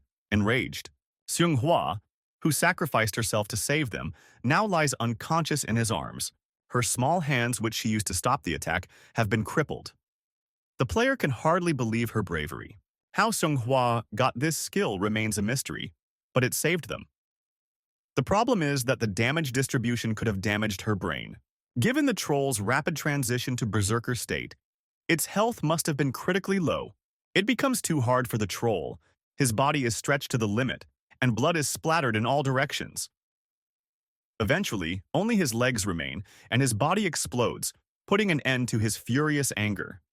After a fierce battle, the magical troll was killed, activating a defense mechanism for players below level 20 who were near the monster. An administrator appears and informs the player Kim Hyuk-jin that the troll's killing is credited to him. The training area disappears into thin air after the death of the training boss, signifying the successful completion of the introductory quest. Future difficulty levels will be determined by the number of survivors in the training area. There are 187 survivors, which results in a low difficulty level.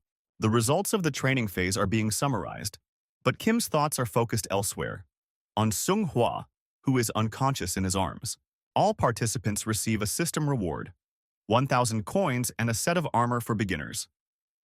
Individual awards will be given by mid-level administrators. The level limit for players who have completed the training has been removed. Kim Hyuk-jin receives an award after completing the training, and his name appears in the Hall of Fame. At this critical moment, Kim's main goal is to save Seung-hwa, and everything else fades into the background. He turns to the administrator, reminding her of the deal she had previously offered him, and now he is ready to accept its terms, if only to save Seung-hwa. The administrator asks if Kim is sure about his decision to accept the deal, since the store's rank will increase over time after he graduates, and all he has to do is wait. However, Kim could not wait. He wasn't interested in general terms and conditions because he needed an exclusive contract that would allow him to purchase 10 medicinal potions right away. According to the terms of the contract between the player and the administrator, the Guardians can only observe the player through the prism of this administrator. The more attention the player attracts, the more money the administrator receives. Kim realizes that his name is already associated with problems, which only increases his value in the game. He explains to the administrator that he doesn't have time to wait. Opening the flask with the medicine, Kim gives Seung-hwa a drink, realizing that he owes her his life because, without her sacrifice, he would not have survived the encounter with the troll. She had already drunk more than 3 flasks of medicine. Sitting next to her, Kim holds Seung-hwa in his arms, trying to wake her up. Suddenly, she opens her eyes wide and takes a deep breath, as if she can't believe she's alive. She sits up, recovering from her shock, and Kim tells her that what she did was incredible. Seeing the 3 flasks of medicine next to her, Seung-hwa realizes that Kim gave them to her to save her life. She reminds him of what he said about leaving her if he had his own problems.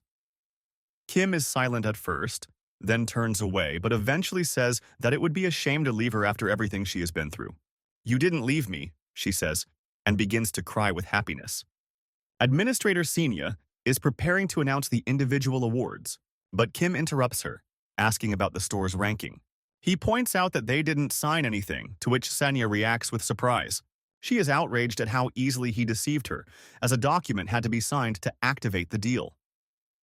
This becomes a rookie mistake for Senya's administrator. Seung-hwa, standing next to Kim and leaning lightly against him, looks like a heroine next to her savior. Kim asks the administrator to give out individual awards. Senya, agreeing with the request, begins the process of awarding Kim, recognizing his contribution and bravery. 2 windows with awards suddenly appeared in front of Kim, letting him know that he had hit the jackpot.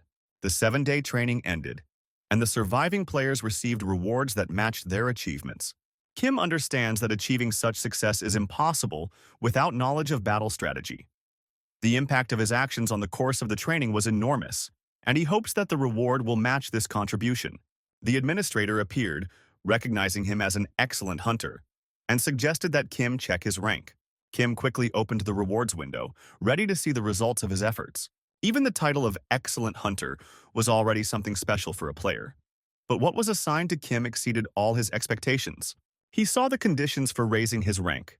One of these conditions included defeating a lycanthrope immediately after reaching level 10. a task that seemed almost impossible. Kim could never have imagined that it was possible to get such an outstanding rank in this game. He looks again at the two open reward windows and realizes that even the title for killing the lycanthrope pales in comparison to the last reward he received. The award Kim received was called Unification. It was given for his ability to overcome a deadly situation by using his sixth sense and fulfilling the conditions of unification. Little was known about such an award, and the available information was hardly ever kept, making this method of enhancement rare even among elite players. Kim gained access to the sixth sense unification gained in the battle with the troll.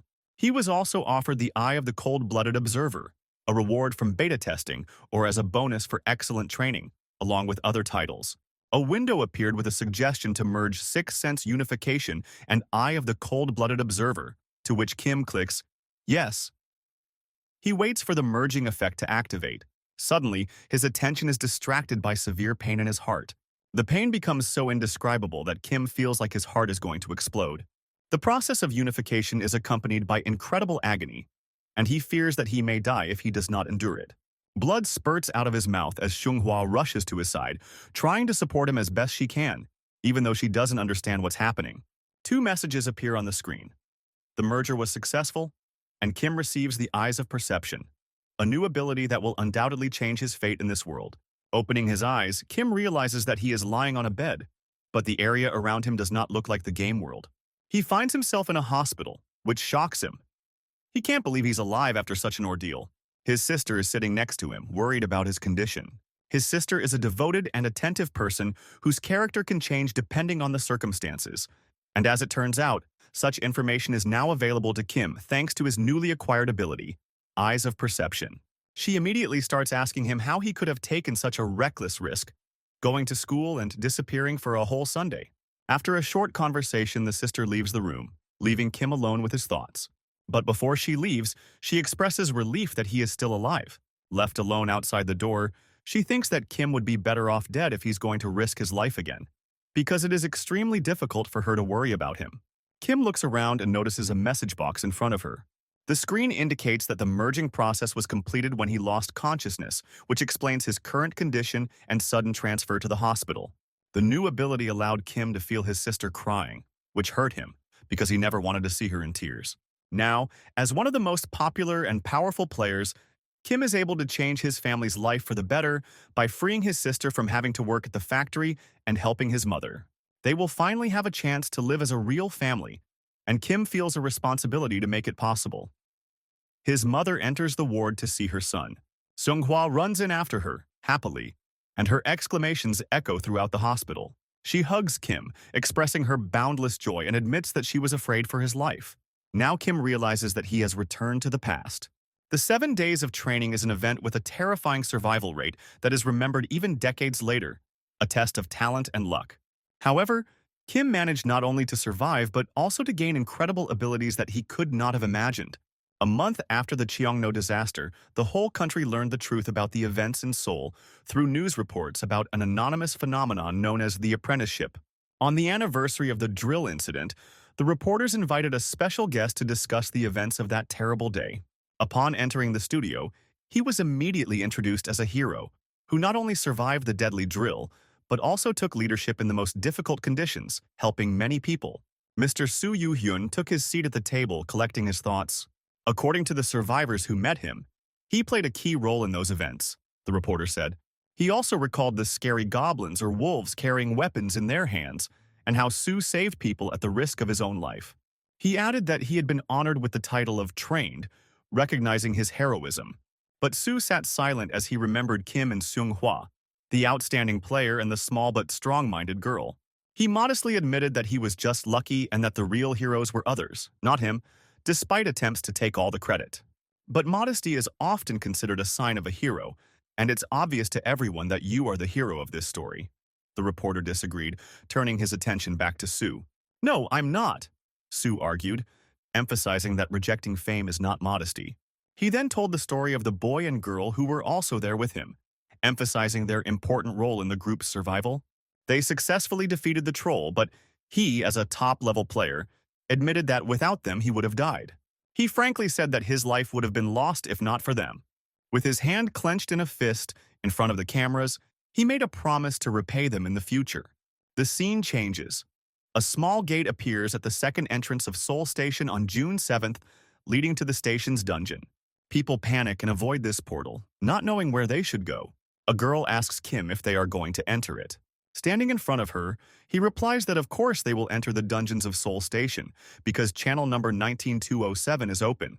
Kim knows that many players in the future have come here to level up, because if you know the right way to clear it, it's even easier than D-Tower.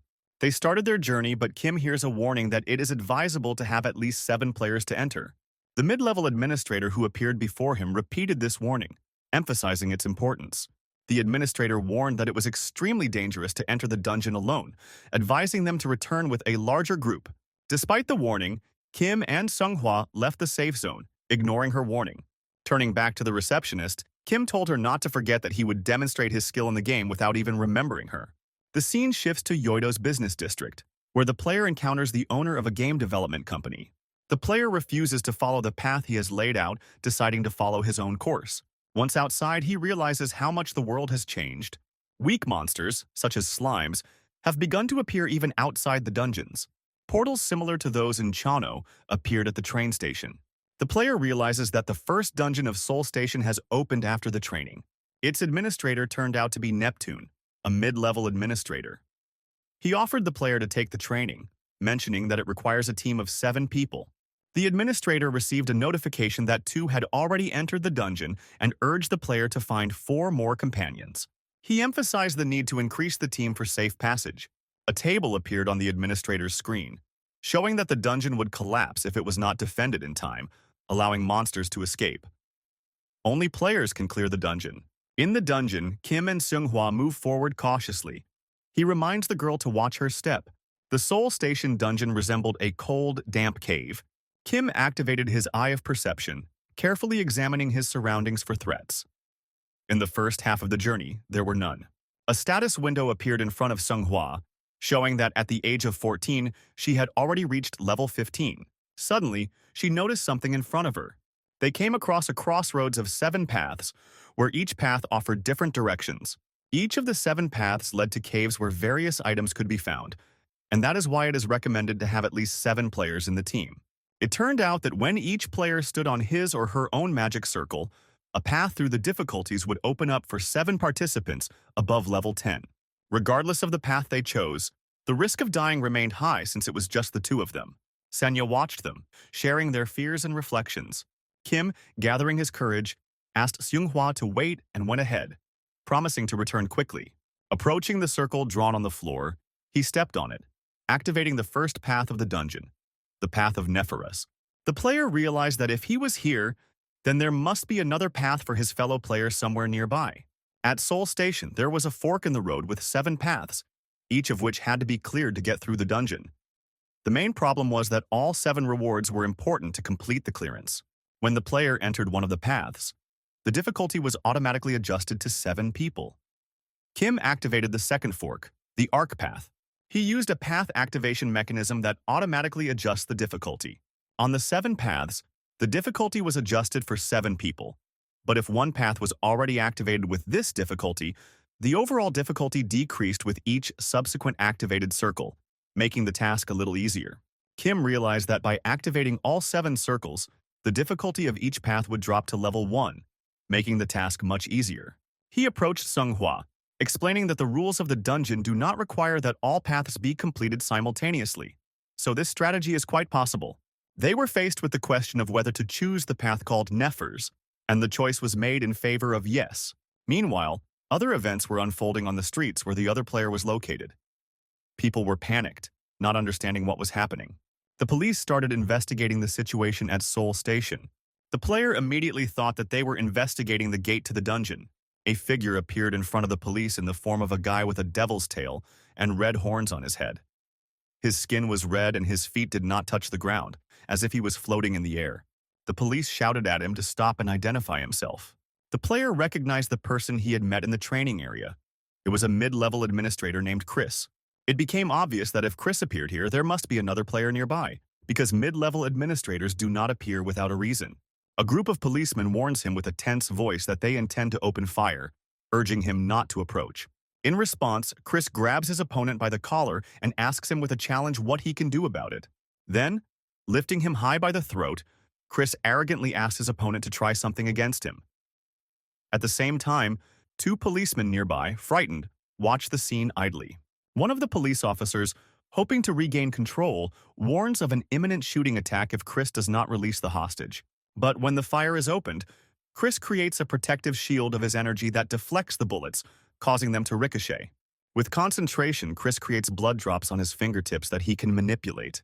He controls these blood drops, catches the bullets flying in his direction, and directs them back toward the police. As they approach the police, the bullets begin to detonate, mercilessly taking lives one by one. For Chris, this turns into a morbid amusement. He sees people only as toys for his cruel games, enjoying their suffering. As he concludes his brutal display of power, Chris approaches a new caller, suggesting that they start a new game. The player, staring intently into Chris's eyes, ponders the answer, hesitating on how best to respond to his offer. Chris's unexpected ally turns out to be another player named Su-Ju Hwan, standing next to him. The player is not at all surprised to meet Su-Ju Hwan here, as if he could sense their upcoming meeting. As he approaches, Su-Ju Hwan reveals that they last saw each other about a month ago at Tower D, the place where their adventures began. Not only has he not seen the player since then, but he's also encountered goblins, and he can't shake the encounter from his memory, which has clearly left an imprint. That episode, when they faced the blood-soaked monsters together, some of whom were running away and they were eager to fight, was marked by a thirst for competition. This encounter reminded us that despite some of the fear this player evokes, he undoubtedly has impressive skills. Chris notes that a player of his caliber could not help but notice the changes taking place in the world and asks Su's opinion on this. The changes in question are related to the increasing number of blue portals that keep appearing and affecting reality, making it unpredictable. In the end, Su addresses the player with a proposal. To complete the dungeon, they need to assemble a team of 7 people, hinting at the difficult challenges that lie ahead. Pointing to a group of people standing behind him, Su noted that they only had 6 people and offered to join them to complete the team. The conversation between the players ended, and the scene switched to the dungeon where Kim and Sung found themselves fighting against the level 12 Black Yaks. The Black Yaks are rushing forward, their strong hooves pounding the ground, creating a loud noise. Kim uses his sword with incredible skill, deftly destroying one yak after another, demonstrating his fighting skills. Their size is impressive. These are not the usual wolves that the heroes might be used to, but real monsters. Like a superhero, Kim pounces on each of the enemies with heroic courage, demonstrating phenomenal agility and strength. For each enemy he defeats, Kim gains experience that allows him to grow and become stronger. After he defeated about 30 Jacob, he was rewarded with 12 coins, which testifies to his success in battle. Impressed by his spectacular yet effective strikes, Mala asks him about his fighting technique, as she has never seen such skill before. She notes that although she has met other players with excellent technique, this is the first time she has seen Kim's strikes that easily scatter enemies, demonstrating her admiration for his unique skills. The administrator overhears their conversation, and when the question of how to achieve Kim's skill comes up, she can't help but be curious. Kim, approaching the administrator and answering Malia at the same time, explains that due to the large number of bystanders and guards, he cannot openly share his secret. However, he encourages her to continue training, assuring her that perseverance will definitely pay off. The administrator, watching this scene, is impressed by Kim's skill and Mala's interest. Mala asks if the secret is just practice, and Kim answers in the affirmative. He emphasizes the importance of not regretting anything and always doing your best, because in his previous life it was easier for him because of the experience he had gained. While talking, Mala notices a ring with a green diamond flying in the distance. Kim waited patiently for the moment when the ring came into their field of vision. After the path was cleared, Seunghui declares that it's time to head to fork number 2. Looking to the side, Mala spots a few surviving Jacobites, but is told not to kill them all. As she continues on her way, Kim warns her that they are not alone in this dungeon, hinting at unseen threats or possible allies. The scene switches to other players who are also traveling through the dungeon's maze. One of them remarks that the dungeon under the Seoul train station is much different from the challenges they faced in the tower, in particular because of its cavernous structure, and asks Su Yu-hyun if it makes him feel nostalgic. Su Yu-hyun sadly recalls his past experience in this dungeon, which he does not associate with anything good. Back then, they lost more than a dozen comrades, and he himself was unable to defeat the monster because of his own mistakes. Another player interrupts him, emphasizing the need to move on and clear the dungeon of threats to everyone's safety. The group of 7 continues on their way through the dungeon, demonstrating team spirit and mutual assistance. Suddenly, one of the participants calls on the others to pay attention to the crossroads in front of them, where there are 7 different passages. They begin to look at the glowing circles placed in front of each entrance, trying to decipher their meaning. One of the players suggests taking the fork in the road number 1, called the Nafarsa path, as the most hopeful option. Meanwhile, Kim and Seunghwa continue their search for artifacts and find a magical necklace with a red stone that stands out for its beauty. Taking the necklace in her hands, Kim feels that it appeared much faster than the ring, hinting at the mystery surrounding this artifact. Mala, curious, asks if they can now take the third path. Kim agrees, noticing that she is beginning to understand the importance of key items in their journey. She realizes that obtaining these items is far more important than aimlessly destroying monsters, emphasizing a strategic approach to survival. Seunghwa apologizes and returns to Kim, explaining her slowness and apologizing for the delay. She recounts how, during the battle with the yaks, when she was breaking the horn of one of them, she felt that she was falling behind, seeing how Kim easily dealt with several at once. Expressing her doubts about her own effectiveness, Seunghwa reflects that perhaps Kim could have done it alone. Kim, reassuring her, emphasizes that there is no need to talk nonsense and emphasizes the importance of each team member, including her, and leads the group down the third path. They see a fork in the road number 3, which leads to Durantia Road. What he sees makes Seunghwa take a deep breath, preparing for new challenges. Purple yaks with 3 horns of the 14th level appear on their way, posing a new challenge to the group. But the most surprising thing is the enemy that can shoot its horns, with its eyes glowing a menacing red color, promising danger and a difficult battle. Suddenly, Yak's horn flies straight at Molly's head, creating a moment of tension. Concerned, Kim asks if she is hurt badly, to which she responds in the negative, demonstrating her resilience. They realize that the purple yaks can shoot with their horns, which is an effective ranged attack, and this must be factored into their strategy. Kim puts his hand on Mala's shoulder to express his trust in her, signaling her importance in this situation. Mala can't help but smile when she hears Kim call her the big tank, which lifts her spirits. She has to fight off the horns that are constantly flying in her direction with courage and agility. Using her hands, she skillfully parries the attacks, protecting herself and her team. Standing behind her, Kim cheers her on, noting her ability to deflect attacks better than he expected, although Mala asks him not to say this just for motivation. Mela uses the shield she received as a bonus while defending herself against the troll, effectively using it against enemy attacks. At one point, all the yaks gather together, mobilizing their full strength for a massive attack, creating a tense atmosphere of anticipation for the decisive battle. They let out their horns in the direction of the girl. She had to defend herself as best she could.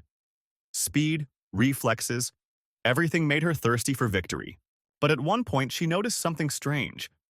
Her attention was drawn to some unusual element in the middle of the battle. Perhaps it was a key detail that would help her win. All the monsters were lying on the floor, dead. It was an unexpected turn of events. Why were they falling so fast? Was it part of the enemy's strategy? Purple dies when 2 horns are fired, Kim explained to her. This was important information. Her fate in the game depended on it. And then the right thing appeared. The bracelet. She felt that it was something important, so she took it without hesitation. Kim came up to her and took the bracelet in his hand. There were only 4 items left. This find could change the course of the game. The girl showed her interest in the survey. Maybe we should fight a few more yaks, she suggested. But Kim advised her to refrain, reminding her that other players might appear. Meanwhile, on the other side of the court, other players are fighting their enemies. One of them shouts for help, emphasizing the complexity of the situation. Sue decided to take the initiative and attacked the yak. His punch right in the beard was impressive. The other players were impressed by the blow, realizing that this fighter had a higher level of skill. One of them took the horn, feeling its weight. They realized that horns were valuable loot. They had found a weakness thanks to the corpses. But they realized that the horns brought little pull and left it. They turned to Sue, asking what he thought. Sue agreed that they had not found anything of value. Even defeating all the yaks hadn't given them anything of value, which was strange. There was no point in staying. They chose the second road, hoping for the best. On this road, they were met by black yaks, as well as many corpses without horns, which looked strange. They realized that this was a very unusual situation. They had two options. Either they took the reward to them. Jibi expect them further ahead. However, it was unlikely that they were the only group to enter the dungeon. However, it's hard to imagine that anyone could have cleared the dungeon faster than Su Yu-hyun, who was with them. He thought that someone was ahead of him and already halfway through. He turned to the players with a suggestion. Let's try another way. That was plan B. He took the dagger and was ready to continue on his way, thinking about the possible omission. At the fork in the road, number 6, a Victoria shield was waiting for them. Kim and Sung eliminated them, one by one. After killing the yaks, a window with the words "Pole" appeared in front of him, and Victoria's shield shone yellow. He thought about giving this shield to the girl he now called his tank because of her character, but the shield was too fragile to use as real armor. Soon new awards appeared: Athena's necklaces from the 4th fork and Zenith's club from the 5th. The text, "and Victoria's shield from fork 6" can be shortened to "Victoria's shield from fork 6." She felt tired, realizing that they had traveled a difficult path and defeated numerous monsters with only one last important item left on their journey. Kim suggested that they continue on their way to clear the dungeon as much as possible, and everything looked pretty good. It was their last journey. Suddenly, the girl looked up in surprise. Among the group of players was Su Yu-hyun. Kim expected them to be caught up, but it happened much later than he expected. He assumed that the newcomers had caught up with them. Upon arriving, Kim immediately recognized them. It was the same group that had followed them. Kim was particularly shocked by the discovery. Su Yu-hyun, who was associated with these people, was standing in front of him. Everyone present had been waiting for this meeting, as if it had been fated. With a smile on their faces, Kim and Seonghwa greeted their friends, filling the moment with warmth. A guy in a coat approached Kim, wondering if they were new friends on this adventure. He remarked that they had managed to get through the monsters that Kim and Seonghwa had defeated, causing surprise. Kim, who went back 10 years in time, looked much younger. He would later become a key figure, founding an organization of evil players under the terrifying name Nightmare. The Demon King's army they formed was strong enough to dominate the competition, including the 8 heroes. The evil they spread often went beyond what was described, and there were always notorious leaders at the forefront. Seo Ju-hwan, the self-proclaimed leader and maniac known for his unparalleled evil, was the guy in the coat. Kim had no doubt that he would meet them, but he did not expect it to happen so quickly. Seo asked Kim, with surprise in his voice, if the two of them had really cleared the area. He expressed his admiration for Kim and the girls' work, calling their activities remarkable, and suggested that they team up because they made a great team. Seo offered to clear the dungeon together, promising a fair division of the reward, which only emphasized their cohesion. Kim, knowing how to manipulate the situation, agreed, but put forward a condition. He had to keep the key item from the 7th path. Seo's team accepted his conditions without objection, and the sign of approval sounded unanimous. Stepping onto the fork in the road number 7, the Lakatula Road, they ruthlessly destroyed enemies in their path as they continued their trek. Moving as a team, they easily dispatched their opponents with impressive synchronization and agility. Seonghwa watched closely, noticing that they were moving much faster together, but something was different than usual. She noticed that Kim was moving slower than usual, his actions not as decisive as before. Instead of his usual lightness, he seemed tired. I watched Kim with interest, trying to figure out what tricks he was hiding, because Kim was clearing the way so quickly that even though he was tired, his skills seemed to be something extraordinary. After fighting their way through the crowd of enemies, our heroes finally reached Laken's earrings. Seo, holding the earrings in his hands, activated the item's status window to check its properties. Finding nothing unusual about the earrings, he was surprised when Kim came over, picked them up, and asked if they were ordinary earrings, to which Kim replied that they were key to the quest. Kim frankly told him that the earrings were needed to complete a quest available only to the first players in the dungeon, and that by collecting 7 items, he would be able to complete the quest. When Kim handed over the earrings to Seo, he immediately transferred 500 coins to his account, which surprised the young man, as this amount could only be obtained through a large number of victories. This made Seo smile and think that it would be easier than he had expected to deceive Kim. Seo said that he would do his best to help him through the dungeon, to which Kim responded with a smile, agreeing to go deeper and complete the quest. Concerned, Seonghwa asked Kim about his condition, noticing his fatigue, to which he brushed it off, assuring her that he was fine. Seo Ju-hwan, Being an ordinary 21-year-old player with a level 16 had no unique abilities or titles, but his vicious and cruel nature made him a dangerous opponent. Kim had an advantage. Thanks to his power perception eye, he could see Seo's heinous intentions. He knew that Seo would not be able to hide his rotten nature for long. Having overcome all the trials, Kim finally reached his goal, the Square of Journey, which was open only to those who had passed all 7 paths. Before him stood a huge blue man carved out of stone. It was the stone statue of Mandra. When it saw Kim, it came to life. Its eyes shone, and addressing him, asked, "Who dared to wake me up?" Seo and his team were amazed to see the statue speak, warning that only the worthy could stay, while others who failed the test would be punished. Kim stood in front of the statue and boldly replied that he was ready to prove his worthiness. The statue demanded proof of worthiness, putting Kim to a difficult test. A test began to determine whether Kim was worthy of the honor. Failure promised dire consequences. In the event of defeat, the test subject's heart could be destroyed. The stakes were extremely high. Starting the first part of the test, Kim opened his inventory and handed over all the key items to the statue, ready for the challenge. Kim started with Nefer's ring, giving it to him first. Kim handed over everything he had without a trace. Each piece of jewelry Kim retrieved seemed to come to life, wearing on the statue. The Nefer's ring fit perfectly on the statue's finger, as if it had been made for it. After all the jewelry was on the statue, it leaned over to Kim, asking his name after he had successfully completed the exam. Kim gathered all his concentration as he stood in front of the giant statue, realizing that this moment was pivotal in his adventure. He knew that mistakes were unacceptable. Kim remembered a story of a man who told about passing the Place of Despair and Swale Station. The man said that Mandra means ranch in the local language, meaning that the Mandra statue is a ranch guard. Kim realized that his task was quite simple. He found himself at the crossroads of 7 paths, near a pasture where, according to legend, the ranch owner hid something important in a dungeon, and the guard was waiting for him to return. The last thing Kim remembered from that man in class was a warning. There was a secret reward in the dungeon, so it was better to introduce himself using a false name. After gathering all the facts, Kim stood in front of Mandrake and said, "I am your master, the one who gave you a new life," and introduced himself as a rancher. Seo's team, standing nearby, listened attentively, not understanding what a rancher and a master had to do with anything. Kim found the key to the riddle, completing the mysterious task. The statue bowed to him, greeting the owner. Everyone present was shocked by the event, but Seonghwa could not contain her joy at what she had witnessed. The statue continued, "Here are the items you have entrusted to me. Please choose one." Among the hidden rewards were Mandra's Saraso, Mandra's great sword, or Mandra's gloves.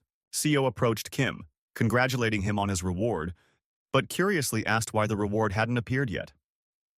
"We have to wait," Kim replied. Stepping back, Seo said, "You can continue without me. I won't interfere." At this point, Kim activated his Eye of Perception ability to find out what Seo was thinking. Kim read his thoughts, revealing the true nature of Seo, who had revealed his intentions towards Seonghwa when he thought Kim couldn't see. The Gloves of Journey appeared in front of Kim as a reward for successfully completing the quest.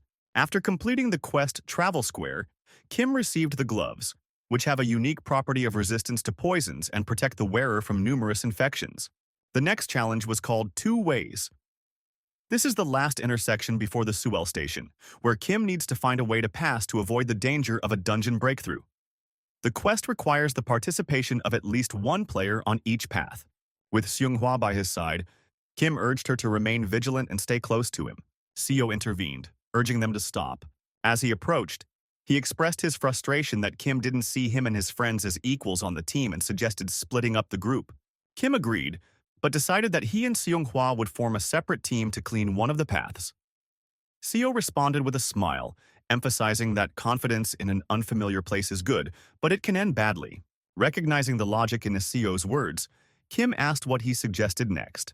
Seo suggested thinking about creating balanced groups, in their case 2 teams, one of 3 and the other of 4.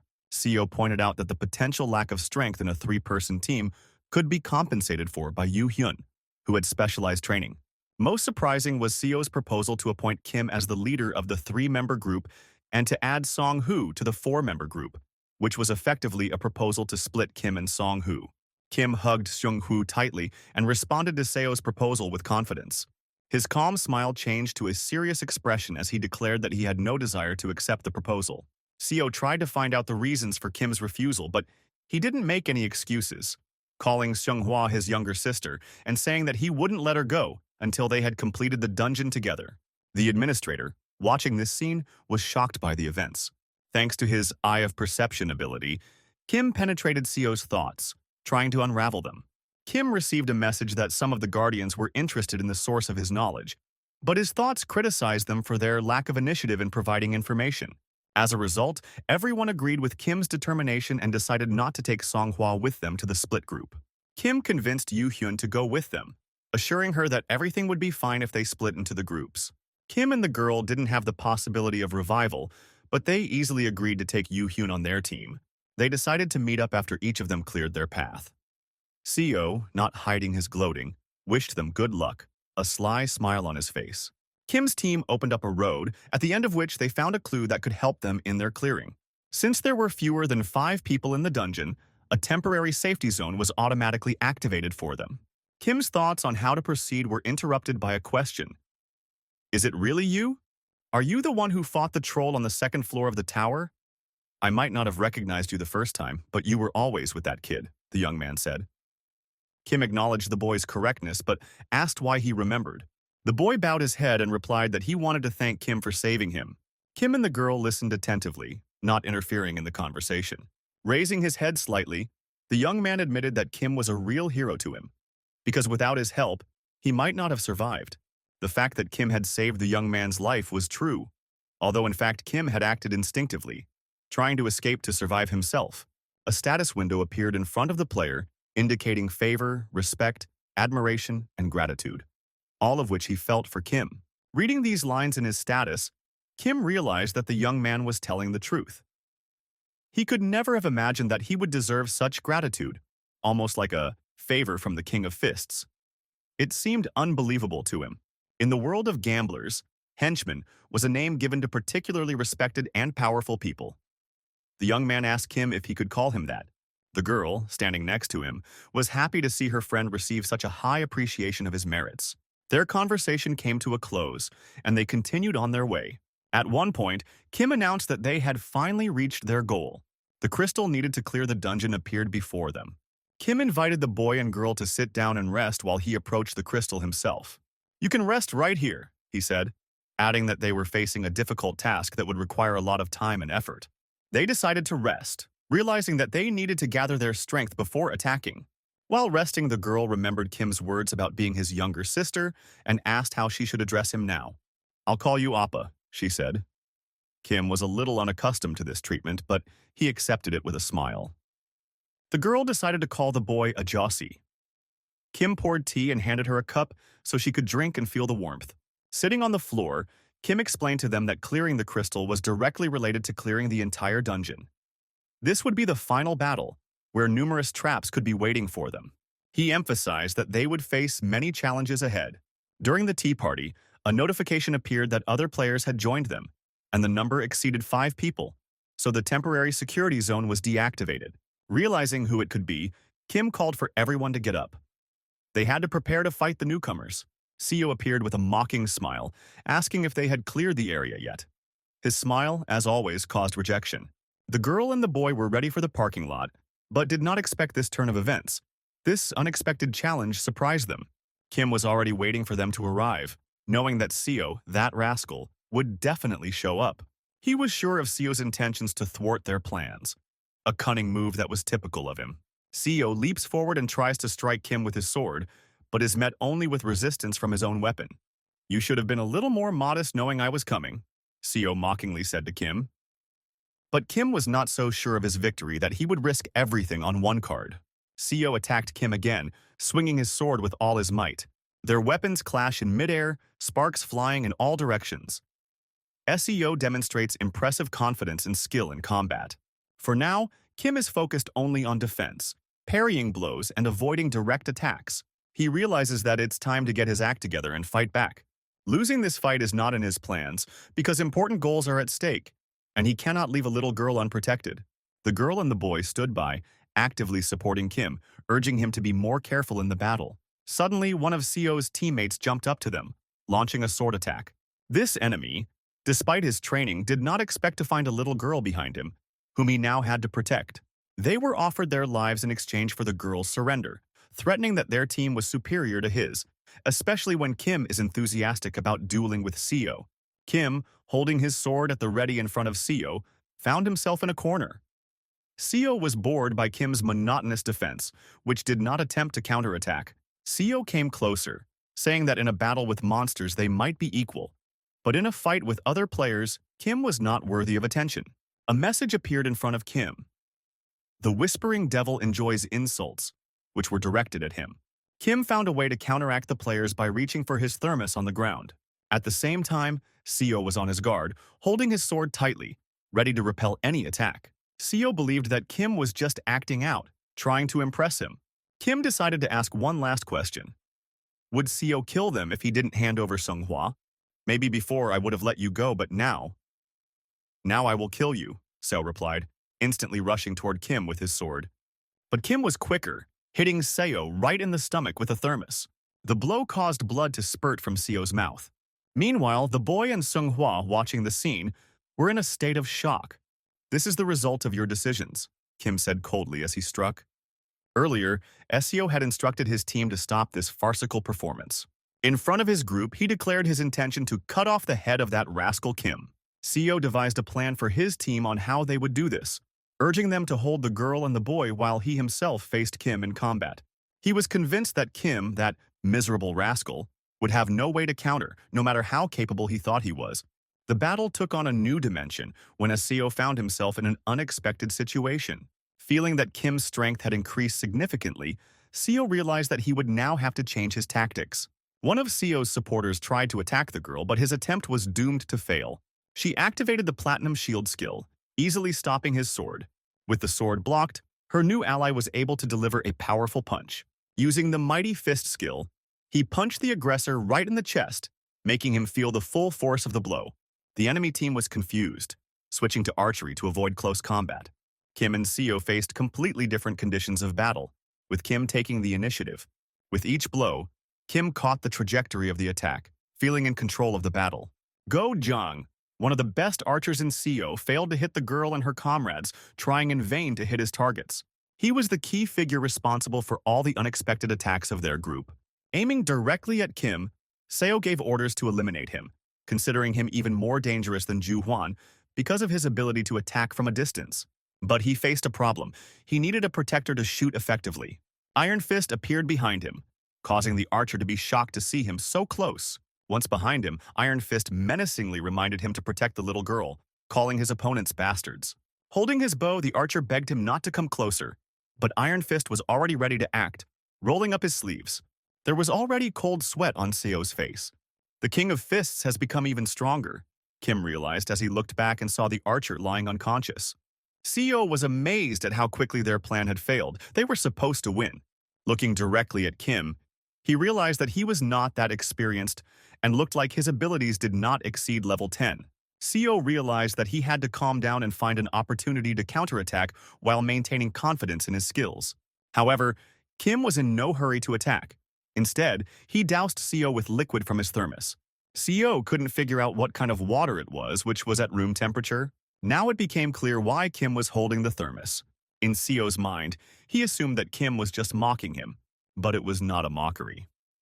Kim asked him to look back.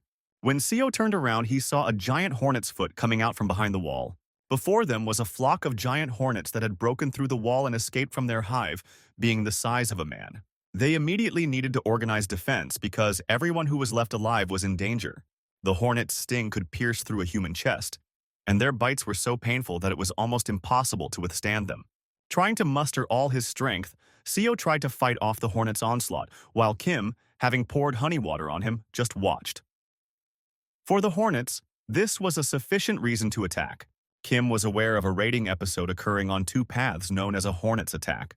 Despite the sound name, they were not that easy to deal with, given their individual level of around 18, especially when they attack in a flock. Kim ordered his team to lie down on the ground to minimize the risk of being stung.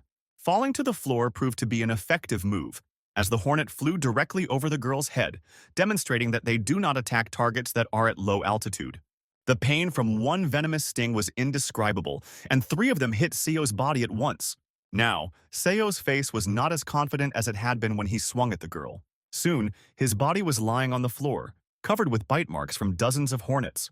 At the end of these events, Kim felt very tired from the battle. Observing Seo's condition, Kim could only say one thing. If you are ready to kill others, be ready to die yourself. Two system notifications appeared in front of Kim.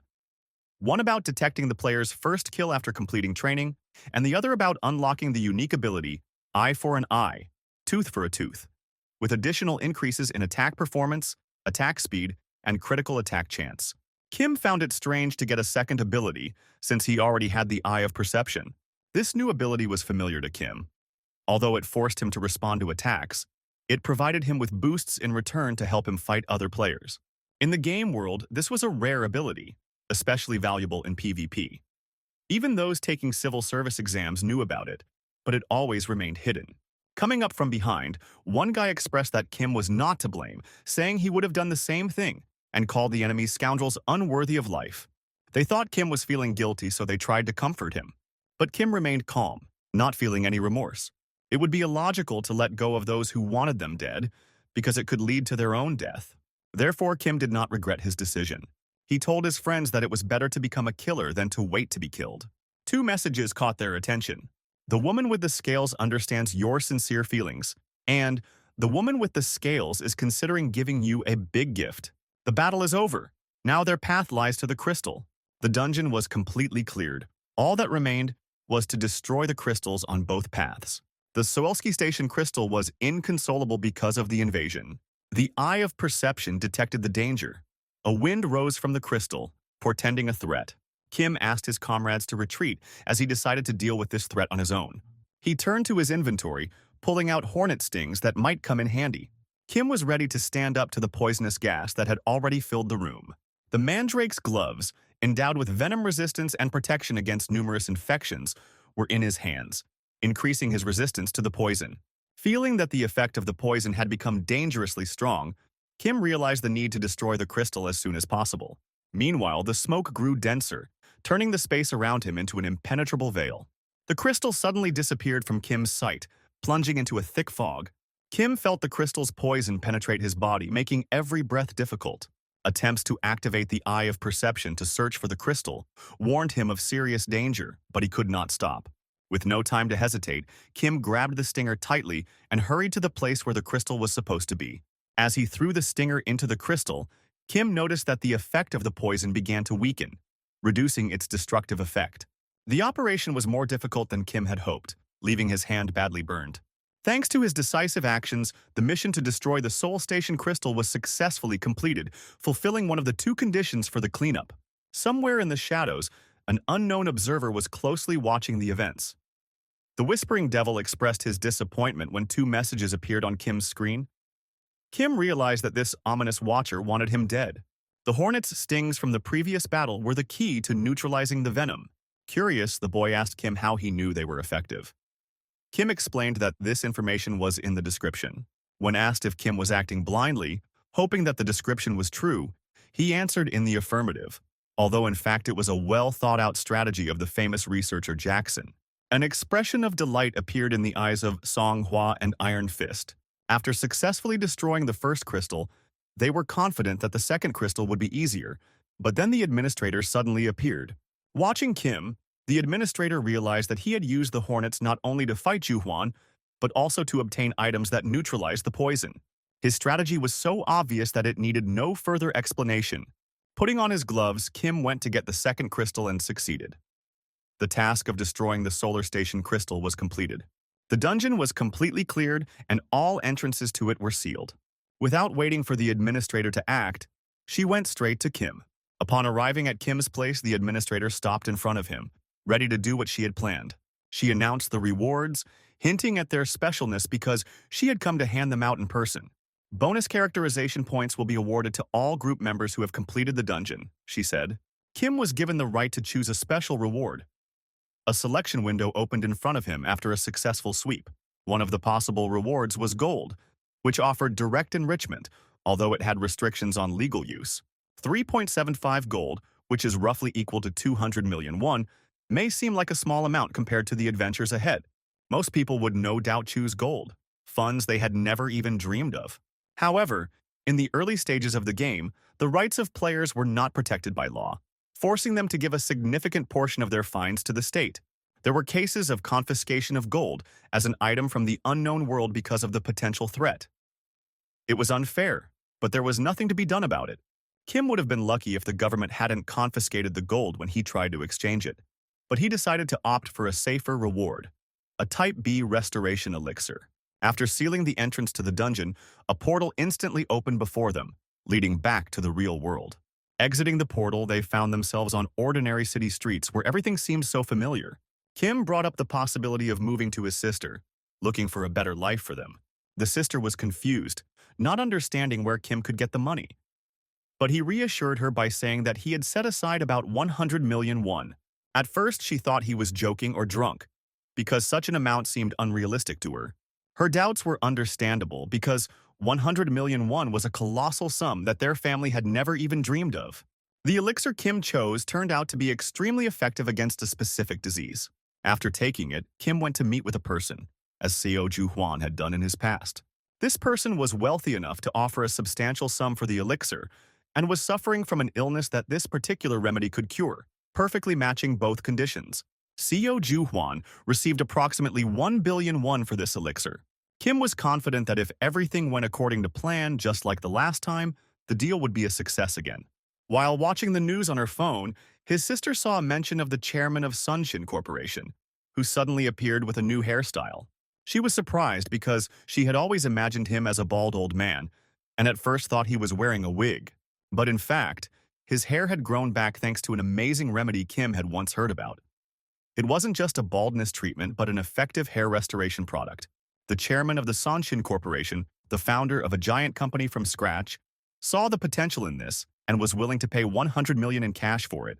The same man, wanting to help, agreed to adopt Xinghua, whose fate was uncertain, which Kim's mother appreciated, considering the girl to be smart and cheerful.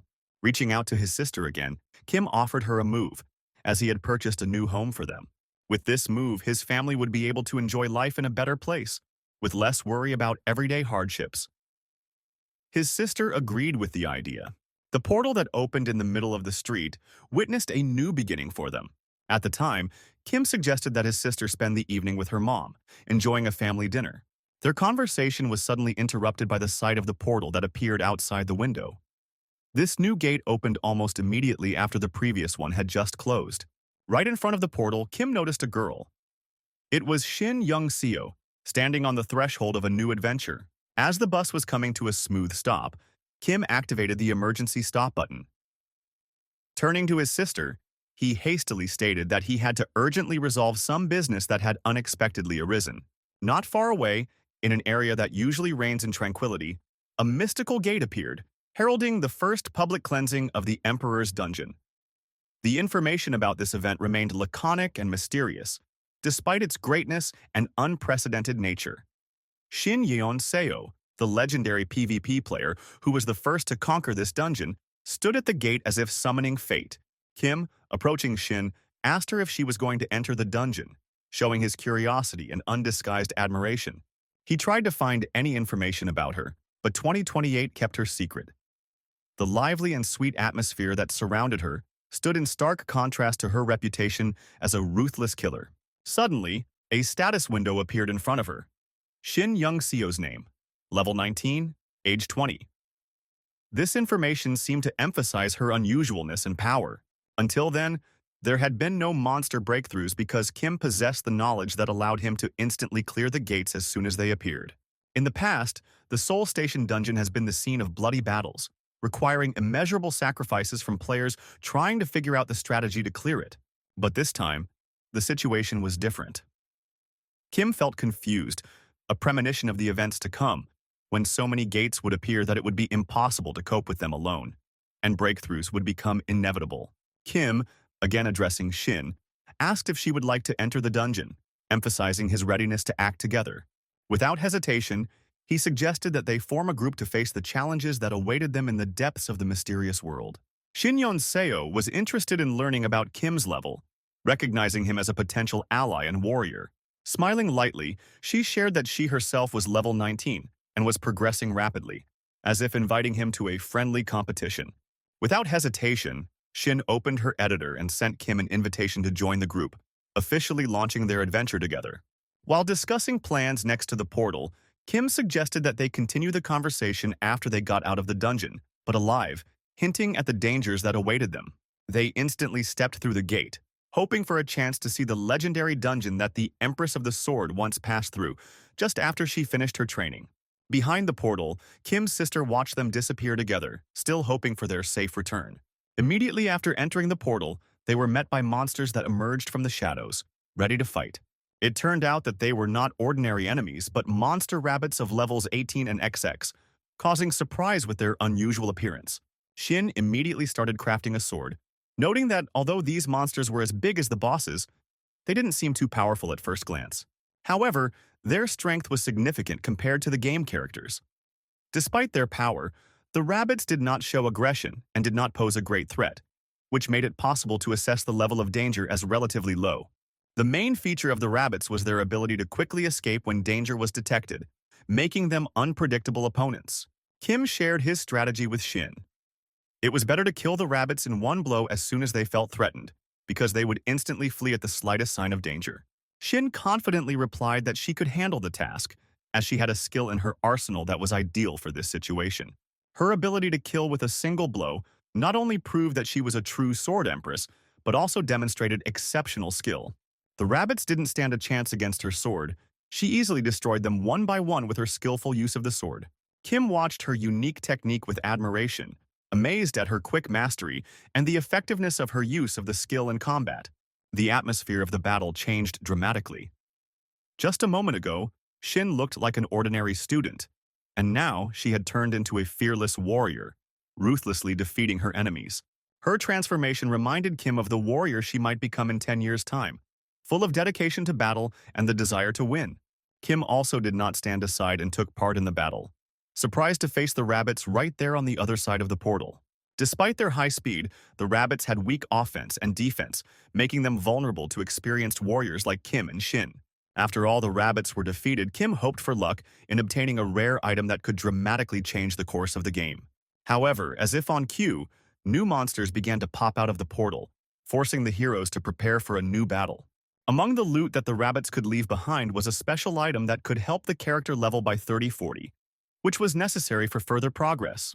Kim realized that it would be foolish to wait for this item to fall out of a couple of killed monsters, so he spared no effort in destroying the enemies one by one. He was determined not to leave the dungeon without getting this valuable item. Senya, Kim's sister, watched the battle from a safe distance, closely following her brother's actions. Suddenly, she heard a voice behind her commenting on the events in amazement. An incredible player. It seems to be Kim Hyuk-jin. A fairy flew up to her and asked if Senya was broadcasting this exciting event. The fairy suggested that they check Kim's status to get a better idea of who they were dealing with. However, access to Kim's status was blocked, and they were unable to get the information they wanted, only adding intrigue to his identity. Senya explained to the fairy that Kim had adjusted his personal information viewing rights so that he not only blocked access to his status, but also removed his name from the player rating table. The fairy was surprised to hear that and asked if Senya had told anyone else. Senya replied that of course not. She hadn't broken any rules. Senya was surprised by Kim's ability to use the system so skillfully to conceal information, concluding that he was a brainiac and could take advantage of anyone who was careless. Realizing that Kim could bring in a lot of income, the fairy expressed a desire to broadcast his activities as well and approached Senya with this proposal. Senya replied that this was also impossible because she had signed an exclusive contract with Kim. At the time, Kim continued to defeat monsters, gaining experience and coins for doing so. After the next rabbit was killed, a message appeared on the screen informing him that he had received an item. This item turned out to be a well-made iron sword created by an ordinary craftsman. Kim took the sword in his hands and, throwing it to the girl, asked her to use it because it was better than her own. She gladly accepted it, grateful for such a valuable gift. After she gladly accepted the sword, she promised that the next valuable item would definitely go to Kim, and with renewed vigor, she rushed into the battle with the rabbits. Kim, meanwhile, watched her actions with interest. Kim had a general idea of the monsters that would appear in this world in 10 years, so he realized that his current weapon was quite sufficient for the current challenges, and he gave away the high-quality iron sword without any hesitation. After defeating the next monster, a window appeared on the screen with a message about the item he received. Kim gladly accepted the item, feeling that his luck had finally smiled upon him. He realized that this was the best reward he could possibly get from this dungeon, which greatly boosted his morale.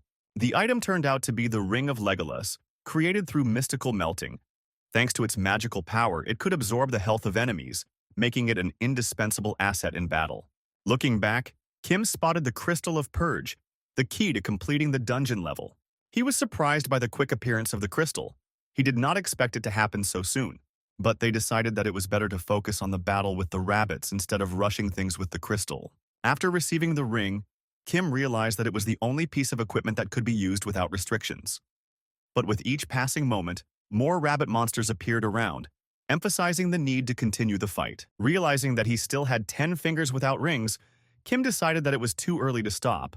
So with renewed zeal, he threw himself into the battle, continuing to exterminate the rabbits. She also actively joined the battle, skillfully wielding the sword Kim gave her and killing rabbits with the same ease and speed as he did.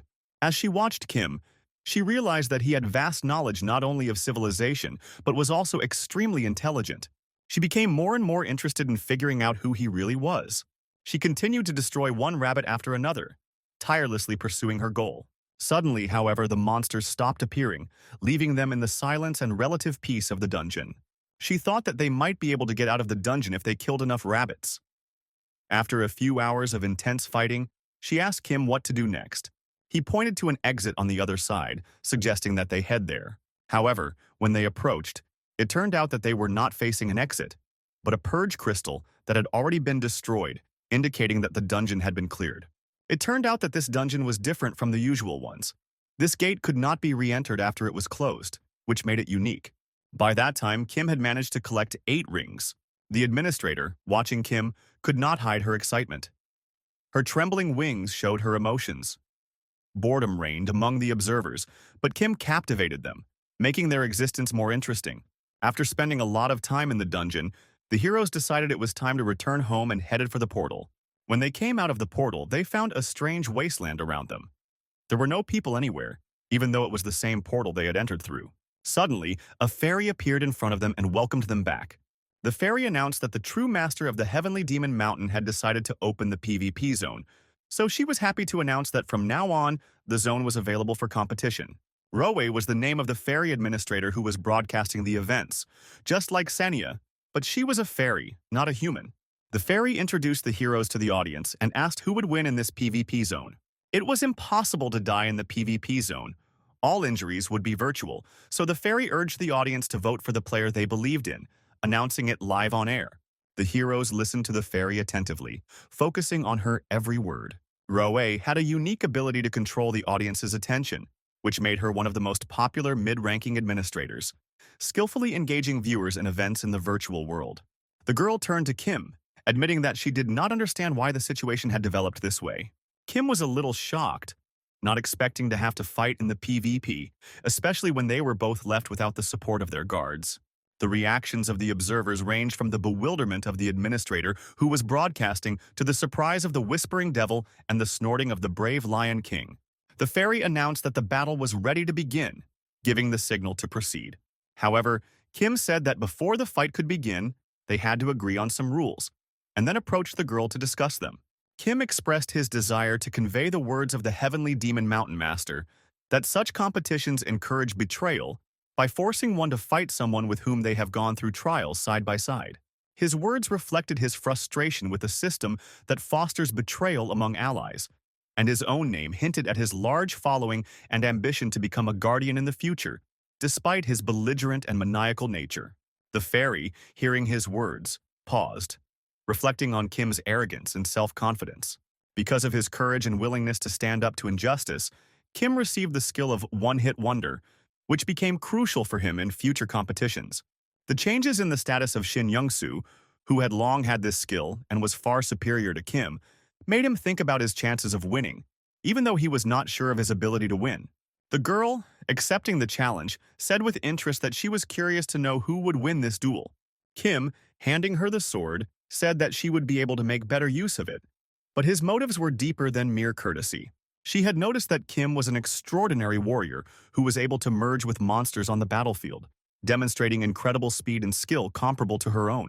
In addition, Kim had a deep knowledge of the internal structure of the portal and the secrets behind it, which he demonstrated by helping her find her way out of the dark maze. She was intrigued to see how far Kim could go if he fought in earnest, so she positioned her sword in front of him with a challenge, ready to duel. Now that they both had the same skills, it was the perfect time to test them in a direct confrontation. Kim agreed to this test, recognizing its importance to both of them. The observers, including the Guardians, were eagerly awaiting the duel to begin. The brave Lion King called for a quick start, while the true master of the Heavenly Demon Mountain preferred to watch in silence. Without delay, the girl was the first to attack Kim, demonstrating her determination and fighting spirit. The duel between Kim and the girl began with unexpected abruptness, leaving it questionable whether he would be able to defeat her in this fight. When their swords clashed in a direct fight, Kim and the girl's eyes met in close contact. And at that moment, Kim activated his ability, the power of perception. These eyes of perception allowed Kim to anticipate her movements and attacks, as if he could read her thoughts and intentions in advance. This made it increasingly difficult for the girl to find a moment to counterattack, as Kim anticipated her every move. In such a situation, Kim decided that there was only one option left, and he thought it through carefully. During the battle, Kim asked her to attack him in earnest, trying to provoke her into a full-fledged attack so that their forces would be on equal footing. When she charged at him with determination, Kim repelled her attack with great skill. Undaunted, she attacked again, trying to strike again, this time with more force. But Kim had a different plan.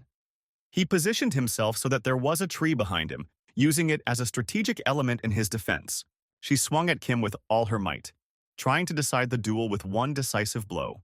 Her sword whistled through the air and stuck in the tree with a loud thud, leaving her without her main weapon.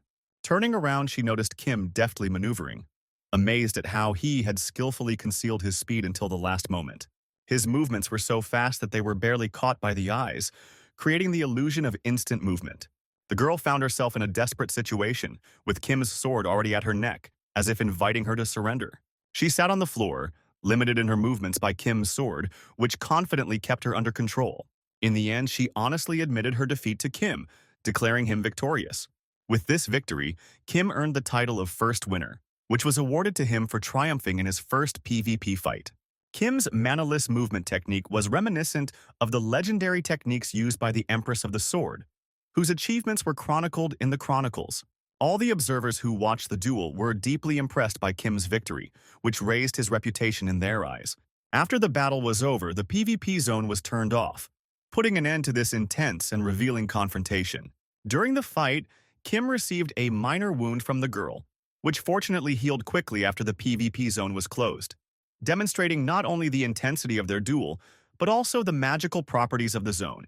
The girl, not wanting to leave so quickly, made an unexpected offer. She handed her phone to Kim, offering to enter her number and add her to her contacts, admitting that she liked him. Such directness surprised Kim, who had not expected such a turn of events after their meeting. Kim accepted her offer, saving her number in his phone. As he was saving the number, his eyes of perception detected a danger approaching from behind, as if an invisible blow were about to strike him in the neck. But it turned out to be only his sister's hand, which decided to intervene. Kim could not dodge this blow, accepting it with all the seriousness of the situation. His sister appeared behind him, loudly shouting his name, demonstrating her displeasure. She was highly indignant, accusing Kim of being irresponsible as he had, in her words, disappeared out of the blue, leaving her to search for him without any explanation, which once again emphasizes their close bond and emotional interaction. When the girl asks him who it was, Kim replies that it was his sister, revealing a part of his personal life to her. The story takes us to the future, where Kim finds himself in the city they were about to leave to pack. There were only 3 days left before the departure, after which his family could count on a more comfortable life. Kim's sister and mother could not believe that the move was finally happening. Kim managed to organize everything so that he gave his family a chance for happiness. However, further events did not develop as Kim remembered. On May 11, 2018, a catastrophe began that affected training zones around the world, killing about 20 million people. The main conglomerate Sanshin announced new artifacts related to gaming, saying that all efforts and resources would be directed to the development of this industry. The events unfolded according to Kim's notes, and if nothing changes, dungeons and portals will start appearing across the country on June 16th, 3 days later. Kim knew about this, but he couldn't solve all the problems alone. He didn't consider himself a hero or a saint, but as an ordinary player, he could only do what he did best: play every day. Opening a book of game records, Kim found an entry from June 13, 2018, about the Mount Iwansan massacre, where 6 people were killed on a mountain trail by an unknown killer. He chose this game for his next mission.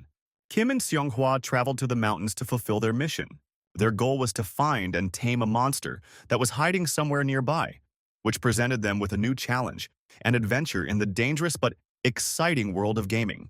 On the mountain, there were tourists who watched the slimes with interest, considering them too weak to be called real monsters. Kim informed the girl that their goal was to find a lycanthrope, revealing the true purpose of their search in the mountains. The group of tourists continued their route along the mountain trails, enjoying the birdsong and the beauty of the surrounding nature. Among themselves, they discussed the events that had taken place in Chono and how similar phenomena had now begun to occur around the world, including the appearance of monsters. The conversations also touched on the middle-ranking administrators who were rumored to have killed people, which added a disturbing note to their adventure. Suddenly, something elusive quickly flashed by the tourists, taking them by surprise and making them freeze in place. Turning around, they noticed someone who had appeared out of nowhere. It was Kim, running toward them. He focused his attention on a group of women, all in their 50s, who were standing on the mountainside. Realizing that one of them might be a woman, a potential victim of the incident he had recorded, Kim felt the need to proceed with caution. Stopping in front of them and with Song-Hu behind him, Kim reassured the tourists, asking them not to panic and to remain calm in an effort to avoid any conflict or misunderstanding. Despite Kim's efforts to calm the tourists down, their screams only grew louder, causing even more panic among those present. A level 24 lycanthrope arrived at the scene, attracted by the noise and chaos. People began to scatter in panic in different directions, trying to escape from the danger. One of the women fell to the ground, unable to keep her balance in the rush to escape. Determined to face the lycanthrope, Kim prepared for his first fight without tricks, feeling a strong desire to win. But Kim realized that there might be more than one source of danger, hinting that they might be dealing with more than one lycanthrope. The lycanthrope made a rapid leap, trying to attack Kim from the air. This monster looked scary, but a shadow appeared behind it, adding to the mystique of the situation. Kim showed agility, successfully dodging the attacks of the lycanthrope that jumped on him. Using the skill of fast movement, Kim was able to avoid a direct collision with the monster, demonstrating his high combat skill and intuition in battle. During the battle, Kim changed his title to Excellent Player, gaining an effect that increased the damage to the lycanthrope. He skillfully used the skill Magnificent Strike, striking the monster with a powerful sword right in the stomach. However, the situation was complicated by the appearance of a level 27 six-tailed fox, which appeared unexpectedly and much earlier than Kim expected. This monster was very strong and belonged to the category of spirits, a cunning animal that used disguise to perform surprise attacks and magic. One of the tourists lost his arm, which flew off due to the forceful impact, causing him to scream in pain. It turned out that the lycanthrope was responsible for pulling the tourist's arm away, adding to the horror of the situation. Kim's attention was diverted by Seonghwa, who used the power of provocation to try to attract the monster's attention. It was not the first time she had encountered this monster, and Kim decided to stay close by, ready to help. Keeping in mind the techniques and tricks Kim had used against her, Seonghwa tried to apply them against the fox. Despite her abnormal status, which didn't have much effect, Seonghwa was able to deal with the monster, demonstrating her fighting skills and adaptability in battle. Seonghwa, having turned into a real hunter, concentrated, preparing to hit the lycanthrope right in the face with the full force of her charged fist. However, the lycanthrope was more agile and attacked first, forcing Seonghwa to use the platinum shield to protect herself from its attack. She not only withstood the pressure of the attack, but also decided to aggressively counterattack, grabbing the monster's arm, preventing it from escaping. Despite the considerable strength of the lycanthrope, which tried to hit her with its free hand, Seonghwa kept it in her grip. At this critical moment, Kim appeared, came to the rescue, and effectively saved Seonghwa by piercing the lycanthrope's head with his sword. With the sword stuck in the monster's mouth, Seung-hwa seized the moment for the final blow, punching the lycanthrope with an iron glove directly in the chest. This coordinated and decisive strike proved decisive. The lycanthrope was defeated, and it was Seung-hwa who delivered the final blow. For defeating the lycanthrope, Seung-hwa received experience and plus 30 coins as a reward. However, their task could have been much easier if not for the unexpected appearance of the six-tailed fox, which added to the challenge.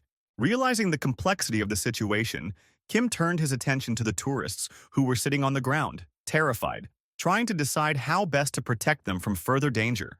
The tourists mistakenly believed Kim to be a monster and begged him not to approach them, further complicating the situation.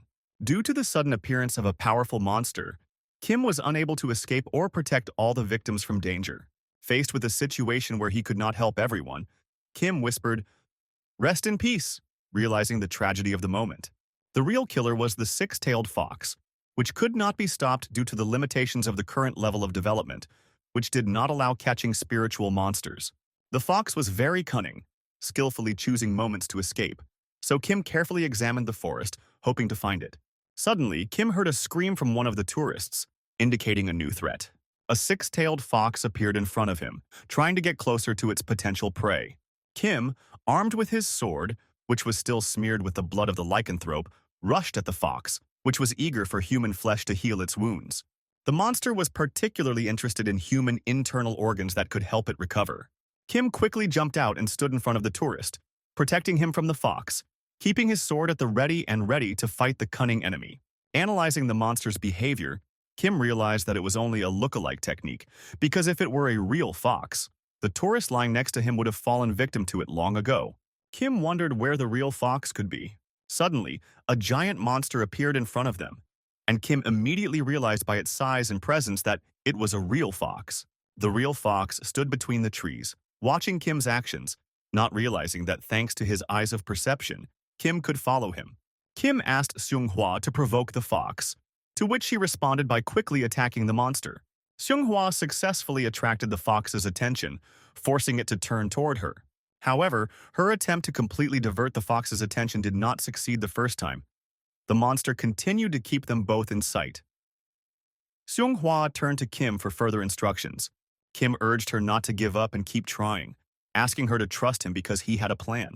When the fox's claws were near Seung-hwa's face, it confirmed that they were not facing an illusion but a real creature. Showing courage and ingenuity, Seung-hwa stuck her hand right into the fox's level 22 mouth and grabbed it by the larynx. The weak clone of the fox could not break through Seung-hwa's defense. Kim tried to strike it down, but realized that the real challenge was to fight the original, which, impressed by their courage and skill, decided to run away. A window with a selection of items opened before Kim, where the newcomer's dagger caught his attention as the perfect tool for the challenges ahead. Kim purchased this dagger for 260 coins, seeing it as an investment in his future as a warrior.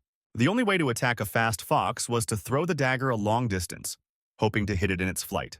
Kim threw the dagger with such force that it instantly flew in the direction of the fox, demonstrating Kim's great skill and strength. When the dagger hit the real fox, the clone that Seung-hwa was fighting disappeared, as it was only an illusion. The real six-tailed fox was on the ground with a dagger in its chest, and Kim managed to hit it right on target despite the monster's rapid movement on the rocks. Kim approached to deliver the final blow and plunged his sword straight into the fox's heart, ending its sinister existence.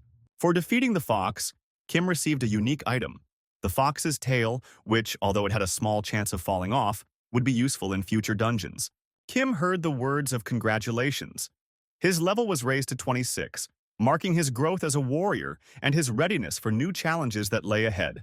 Kim's attention was drawn to a helicopter flying directly over the forest, which could indicate the presence of search and rescue operations or police activity. When Kim saw the helicopter, he realized that their actions could attract unnecessary attention, preferring to avoid a meeting with the police and decided to retreat. However, the administrator who appeared behind him did not allow him to do so, starting a dialogue and asking about his level. Kim replied that his level was 26, noting that the administrator had a habit of asking unexpected questions. The administrator activated the pause effect, and her wings shook with excitement, indicating her nervous state.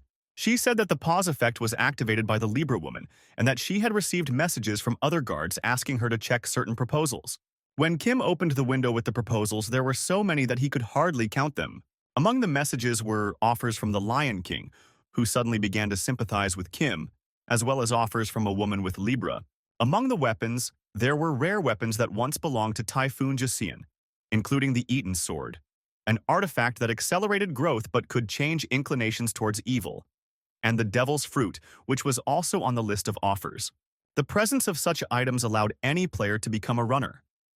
The last of the important offers was training with the Heavenly Demon Mountain Master, an offer Kim never expected to receive, realizing the enormous value of such a chance. The unknown observer who was closely following the events did not make any specific offer to Kim. He appreciated the hero's seriousness and coolness, deciding to watch and wait until Kim reached level 30, with the goal of influencing his choices in the future. Now it became clear why the administrator was so nervous. The other guards also wanted to make their suggestions to Kim. It was her duty to inform the guards that Kim had reached level 25, because as he approached level 30, they would want to sign a contract with him. She found herself under a barrage of messages from other guards who believed that she should have informed them earlier. Now, no explanation about the administrator's non-interference in the game seemed to be a sufficient excuse. Kim approached the administrator with his reaction to the situation. He expressed his understanding of the bigger picture, but the administrator replied that she didn't quite know what he was talking about. Kim reminded her that her job could be in jeopardy if she angered all the guards with her actions. She responded by asking Kim about his true identity, expressing her surprise at his actions. Kim replied that he wanted to receive 3,000 coins for his services. Although the administrator tried to bargain a bit, she quickly accepted his demand, as she was in no position to negotiate, and agreed to his terms. After disabling the pause effect, Kim decided to act decisively. He stretched out his hand to the administrator, ready to sign the contract, demonstrating his readiness for new obligations. The scene moved to the moment when Kim and the girl got into a taxi, ready to continue their journey together. At this time, Kim received a call from Yeonseo, who decided to contact him. When Kim picked up the phone, he heard Yeonseo say that she had learned about him from the news, which was about a man who had defeated a monster on Mount Wangsan.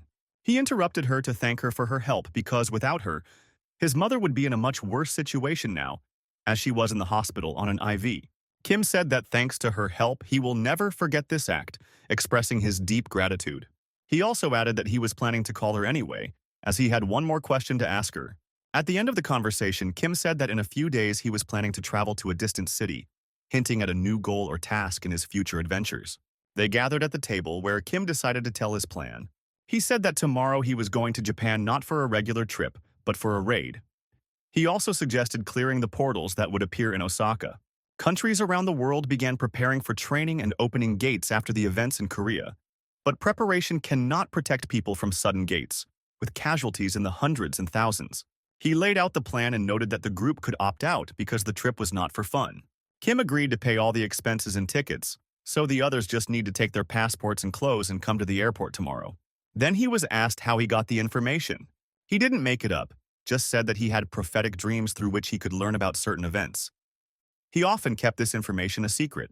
Kim was knowledgeable and ready to go in any situation, even alone, and it was up to others to believe him. She mentioned that she would miss class because of this, but agreed, provided it was a date. Iron Fist said that he was willing to follow Hyun Kyung wherever he needed to go, as he felt grateful for the life he had saved and wanted to help. Seunghwa was happy to go, noting that she had never been on an airplane before. The King of Fists, the Empress of the Sword, and the tank with great potential make up a powerful team among the newcomers. Tomorrow, they will fly to Osaka.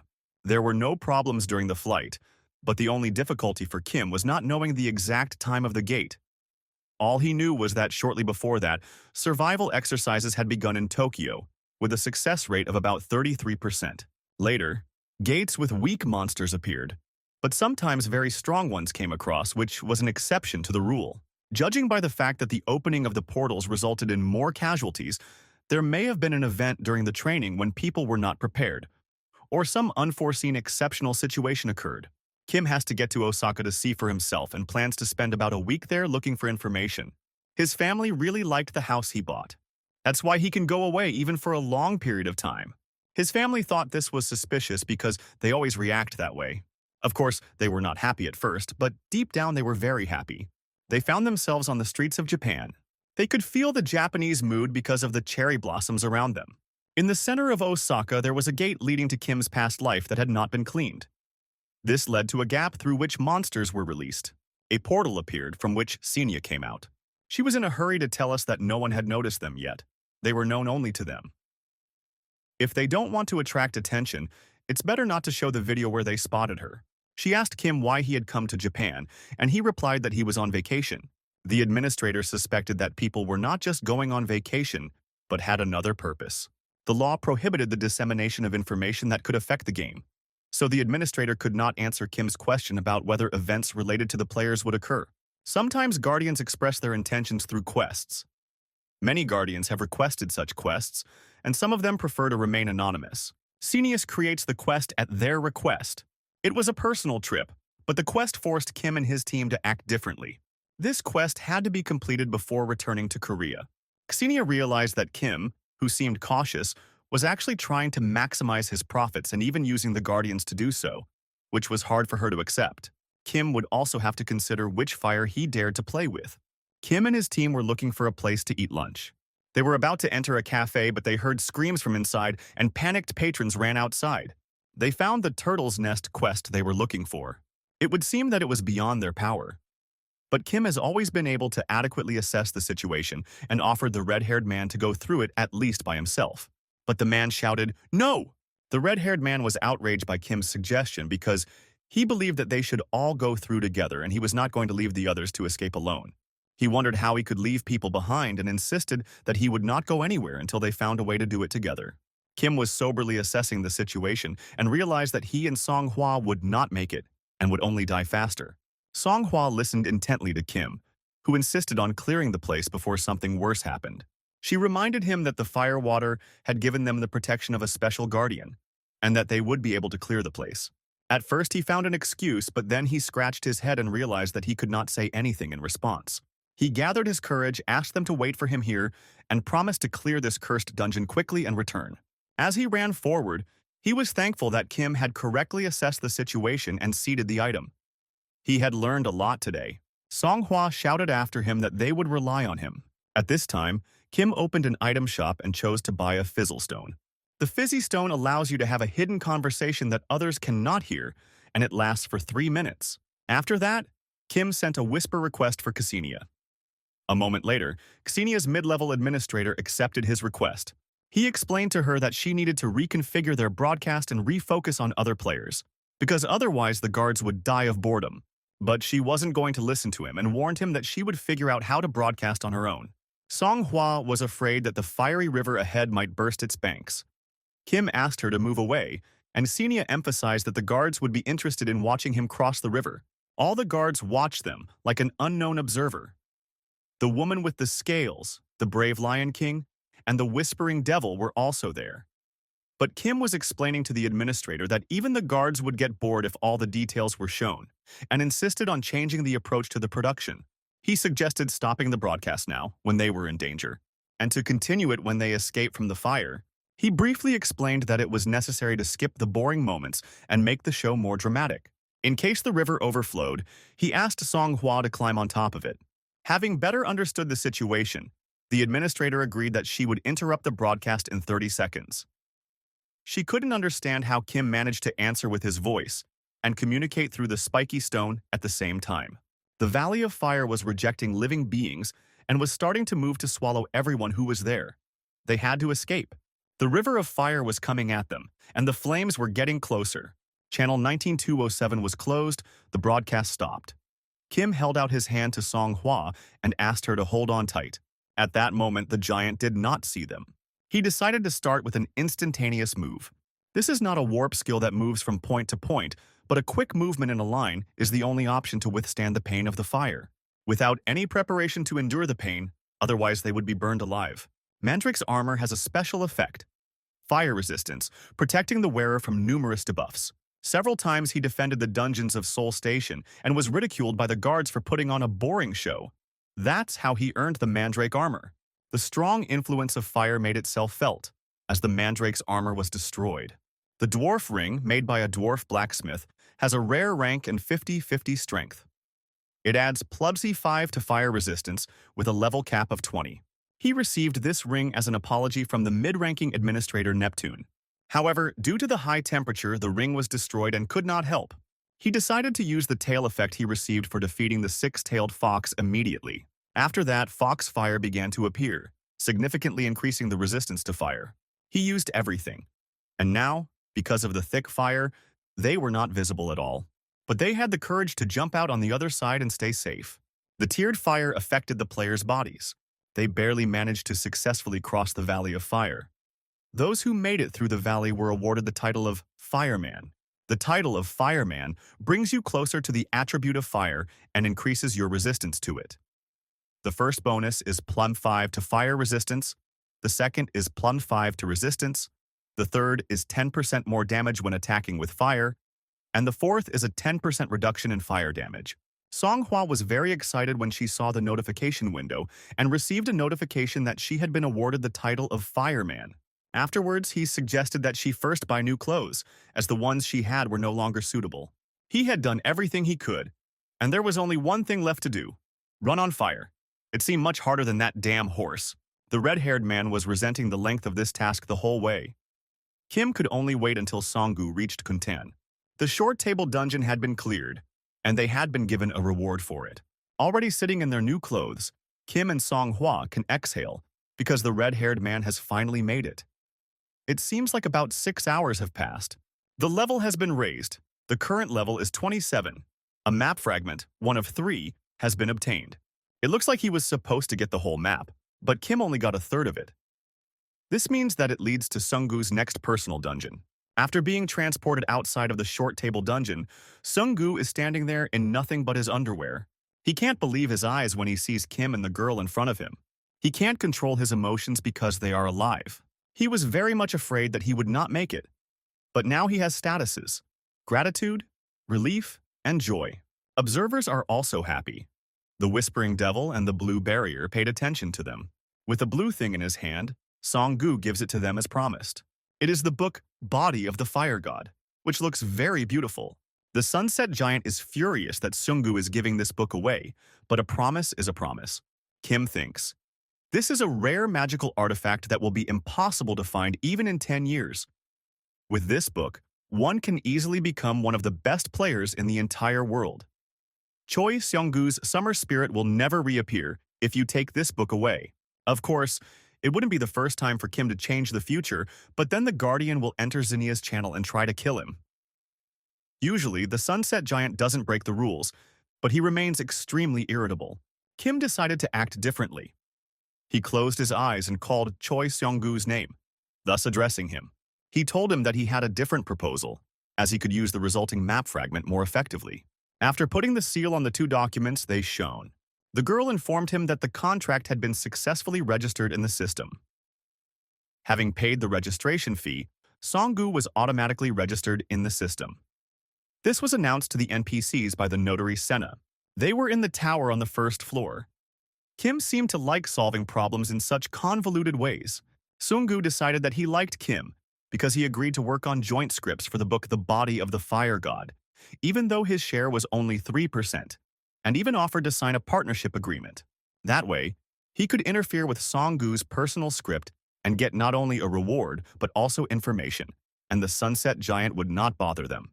Kim knew how much Sunggu would earn in the future and realized that he would even regret accepting 1%. After signing the contract, Sunggu said goodbye to them and said that Kim could call him at any time. And in his mind, Kim knew that he would see him in 10 days. Because of Song Hu, they also started to leave the tower with plans to eat pork cutlets.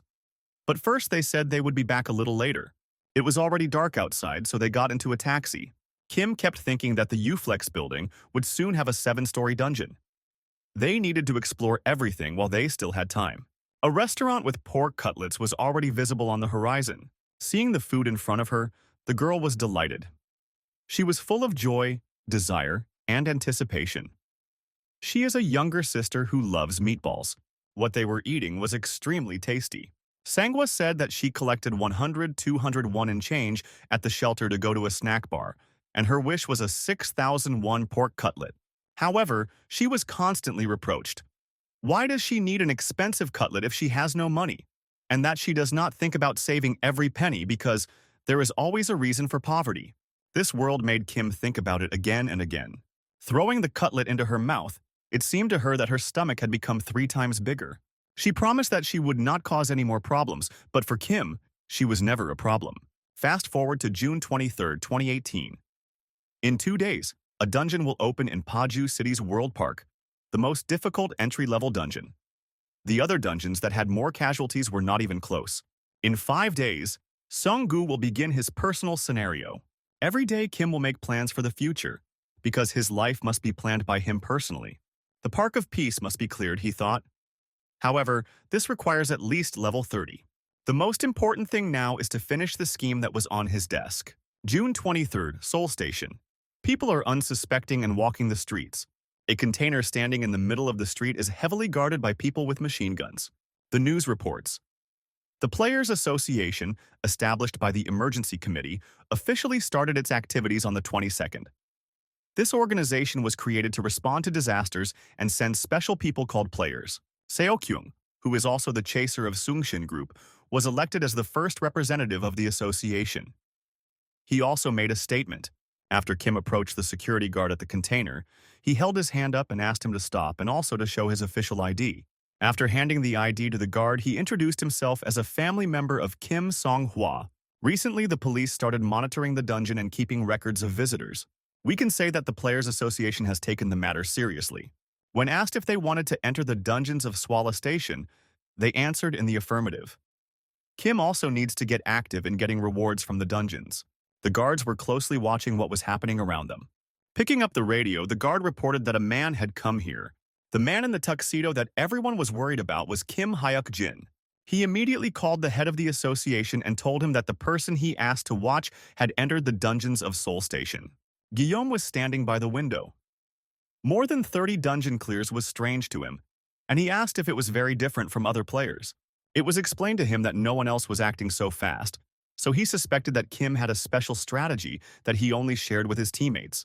He knew who his teammates were: Soo Yoo-hyun, Shin Yeon-seo-en, and a little girl named Kim Song-hwa. The man remembered that Kim had asked for help with the adoption process. When Kim came to Seongshin to see him, he was not at a loss when he met with the company representatives. This man, like no other, understood that the world was changing rapidly. Some developed countries, including the United States and Japan, have allowed gamblers to carry personal firearms. Although they were the first to face the training, the advantage of carrying personal weapons is helping other countries catch up. He realized that if they didn't keep up with the times, they would be left behind.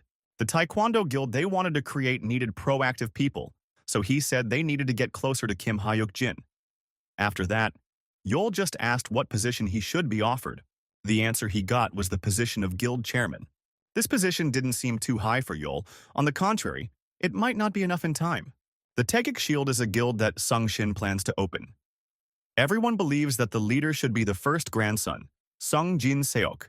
He still remembered Kim's gaze, which was piercing, as if he could see through everything. To the man, Kim was like a gem that could become their glorified sword, moving Song-shin 10 steps forward. He planned to make Kim just like that and have him fight for Song-shin. Meanwhile, Kim stabbed the diamond with a sharp object. The station's dungeon was cleared 30 times. The hidden task was completed. It is now possible to tie the title to the achievement of clearing the Seoul Station dungeon 30 times and get the title of Pioneer. If a player with the Pioneer title finds the first hidden fragment, they will be able to start the associated scenario. The number of related scenarios is 3. Kim was presented with 2 windows with suggestions. Whether he wanted to complete the scenario by linking the hidden fragment of the Seoul Station dungeon clearance 30 times, or the Pioneer title. He realized that in the future he would become widely known. But for him, a person with the title of Pioneer, everything changes dramatically. A significant increase in complexity and rewards. Song Hui received a message about a hidden fragment, and she asked Kim if they would take it. But he thought it was enough for today. The hidden area appears when the average level of players reaches 30. Their levels are considered to be among the best, barely above 20, so it's better not to take any risks. Kim clicks the no button, declining the offer. After that, he tells the girl that he will come back here tomorrow and aim for the 2nd floor. Judging by their characteristics, they had to clear the dungeon 25 times or so.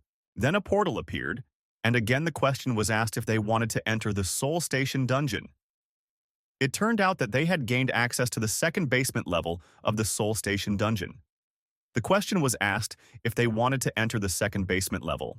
He and his team were confident and ready to enter the second level of the Soul Station dungeon. On the second floor, stronger monsters appear, and there are no safe zones that were on the first floor. There is a high probability that they will be attacked right at the entrance. This is exactly what happened. The little girl barely had time to put up her shield and repel the attack. Songhwa's platinum shield is developing rapidly. She is a born-again genius. It is enough to warn about an attack, and the girl will immediately block it.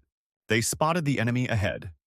More precisely, Kim knew that there was an enemy specializing in long-range attacks. The first unexpected task is to deal with the Orc Archer. The Orc Archer will now face real monsters, Kim thought as he drew his sword. Many of the monsters that appeared after the training were vulnerable to conventional weapons. But orcs have a resistance that protects them from firearms and ordinary blades. They are called true monsters. The problem is that there was more than one orc. There were about a dozen of them, and the orc archers were hiding behind the backs of ordinary orcs. The girl could barely cope with repelling the enemy attacks, putting up her shield. One level 28 orc archer attacked Songhwa. She doesn't have to worry about him aiming at other people because she can deflect 2 more such attacks. While Songhwa was blocking the attacks, Kim ordered Shin Young-seo to follow him and move away. She could only take 3 steps, and when the orc reached for an arrow, he shouted at her, "Now!" She didn't understand what he was up to, but there was no time to explain. However, there was no need to explain. From the second floor, they had to act as one. As a team, where everyone understands their role, only then will they be able to clear everything without losses. Words were unlikely to help, and he and Shin Young-seo were slipping past the orcs very quickly. But the girl still couldn't understand what the insidious plan was. Kim was running into the blind spot to avoid being hit by arrows. This was one of her assumptions, and what he was really doing remained a mystery. Besides, the orc's reaction was twice as slow as his own. Some attacks still reached her. The orcs struck with their large maces, and she barely managed to dodge them. In this case, the following came to her mind. She used the Heavenly Demon's treasure movement technique, which made her gaze more confident and her speed faster. Shin Young-seo realized how to move correctly. The Heavenly Demon treasure is a technique given by a true master of the Heavenly Demon Mountain. Of course, she had only reached the first star, but it was enough to confuse the orcs who were already slow. The arrows were falling behind Songhwa. The problem was that the arrow had reached the limit of her strength, and it was clear that she had no strength at all. Kim continued to fight the orcs, keeping calm. He struck after striking with his sword, and then he shouted, "Strike from behind!" Shin Young-seo, already with her sword, was behind the orc. Using the special skill Superior Strike, she defeated the orc archer and gained experience and 31 coins. She looked at the orc's body, which was burning and glowing yellow, and realized that she had succeeded. They had beaten all the orcs and killed the archer. The second floor now seemed much easier for her than before, but Kim shouts at the top of her voice, "Shin Young-seo, look out!" At that moment, an arrow flew straight at her. The only way out was to kick it to get it out of the line of fire. Although it hurt, there was nothing else to do. It seemed to Kim that she had decided to die after killing one orc, so he asked her about it. She couldn't relax at all, and it was after that that she realized it. At that time, Songhwa was thinking about blocking the arrow at least once more, and then the string on which the arrow was lying stretched when the orc's hand pulled on it. The level 28 orc archer pulled the arrow, kissing it right into her. But she told herself that she could do it, that everything would work out. She just had to try. The orcs were flying at them in a crowd, and Kim and Shin Young-seo were running towards them with swords in their hands. When they entered the second floor of the dungeon, Kim deliberately did not explain in detail what they had to do. Demonstrating that he knew exactly what to do in the dungeon would not have done any good. Besides, his team members did not need such explanations. They killed archer orcs and regular orcs one by one. The team understood everything without explanation. Later, when the first task was completed, the way to the next barrier opened. All that was needed was to destroy the clearing crystal of the first barrier. Kim thought this was his goal and ran toward it. He ran past every orc on his way, but a giant orc appeared in front of him, holding a club. To deflect the club, Kim put his hands under it, namely, his left hand. Energy began to form in his fist. There was enough power in his right hand to destroy the first barrier's clearing crystal. All the orcs behind him became petrified and did not move at all. Shin Seo almost got hit, but she was lucky that the crystal was destroyed and the orc went limp. After the battle, they could talk calmly, and the girl apologized to Kim for doing something stupid. Kim asked her to quit if she continued to do such things. After all, one of her actions could put the whole team in danger. She realized this and apologized for it. Kim's iron fist smashed everything in its path. Songhua drank a green liquid that gave her strength. Shin Seo looked at them both and saw that they were doing their best. But she was doing something wrong. She kept telling herself that she needed to pull herself together. This was not the way to act, because she had promised to protect her family after her mother had been hurt. She realized that she was definitely not coping. She needed to help Kim, not create more trouble. And she told herself with confidence that she wanted to become stronger like Kim. The true master of the heavenly demon mountain saw her passionate desire. The message windows appeared in front of them, and they looked at them carefully. It seemed strange to change professions because of a title, but the true master of the heavenly demon mountain offered the title of Heavenly Demon. This usually happens at level 30. This means that more opportunities may appear. The sword master, Shin Seo, was very strong, a PvP empress, the strongest player. However, only the entire group of 8 heroes could resist the Demon King. This means that her class has limitations. If Kim takes the title of Heavenly Demon, he will set a limit for himself. He has gone back in time, so he is trying to surpass the Swordmaster. Because he decided to refuse, the Heavenly Demon Mountain Master was very disappointed. Songhua asked him if he had also been offered a title, but he said that he had but had refused. She didn't understand why. Was it something bad? Why shouldn't he accept? In response, he said that he had a personal idea of his potential. He can use his knowledge and intuition to simplify combat and teamwork.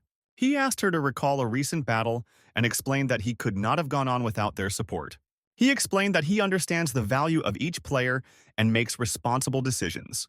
Because of this, the girl assumed that he was comfortable being a leader. Judging by his style of play, he acts as if he knows about all the attacks in advance.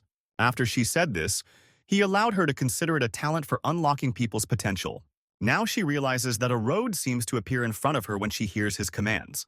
It was as if he knew her better than she knew herself. Her potential with the sword is much higher than Kim's.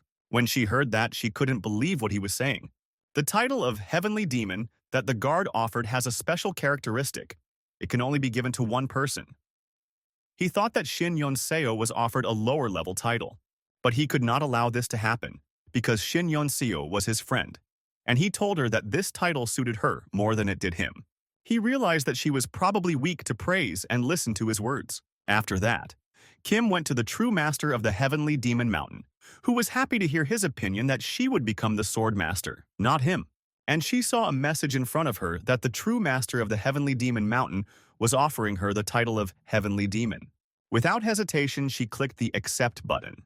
She was excited because her profession had changed, but he asked her not to tell anyone about herself, not even him or her teammates.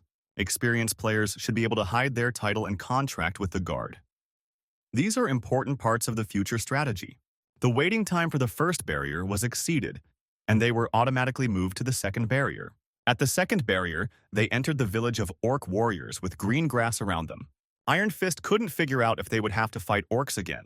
The scenario of the second barrier changed slightly.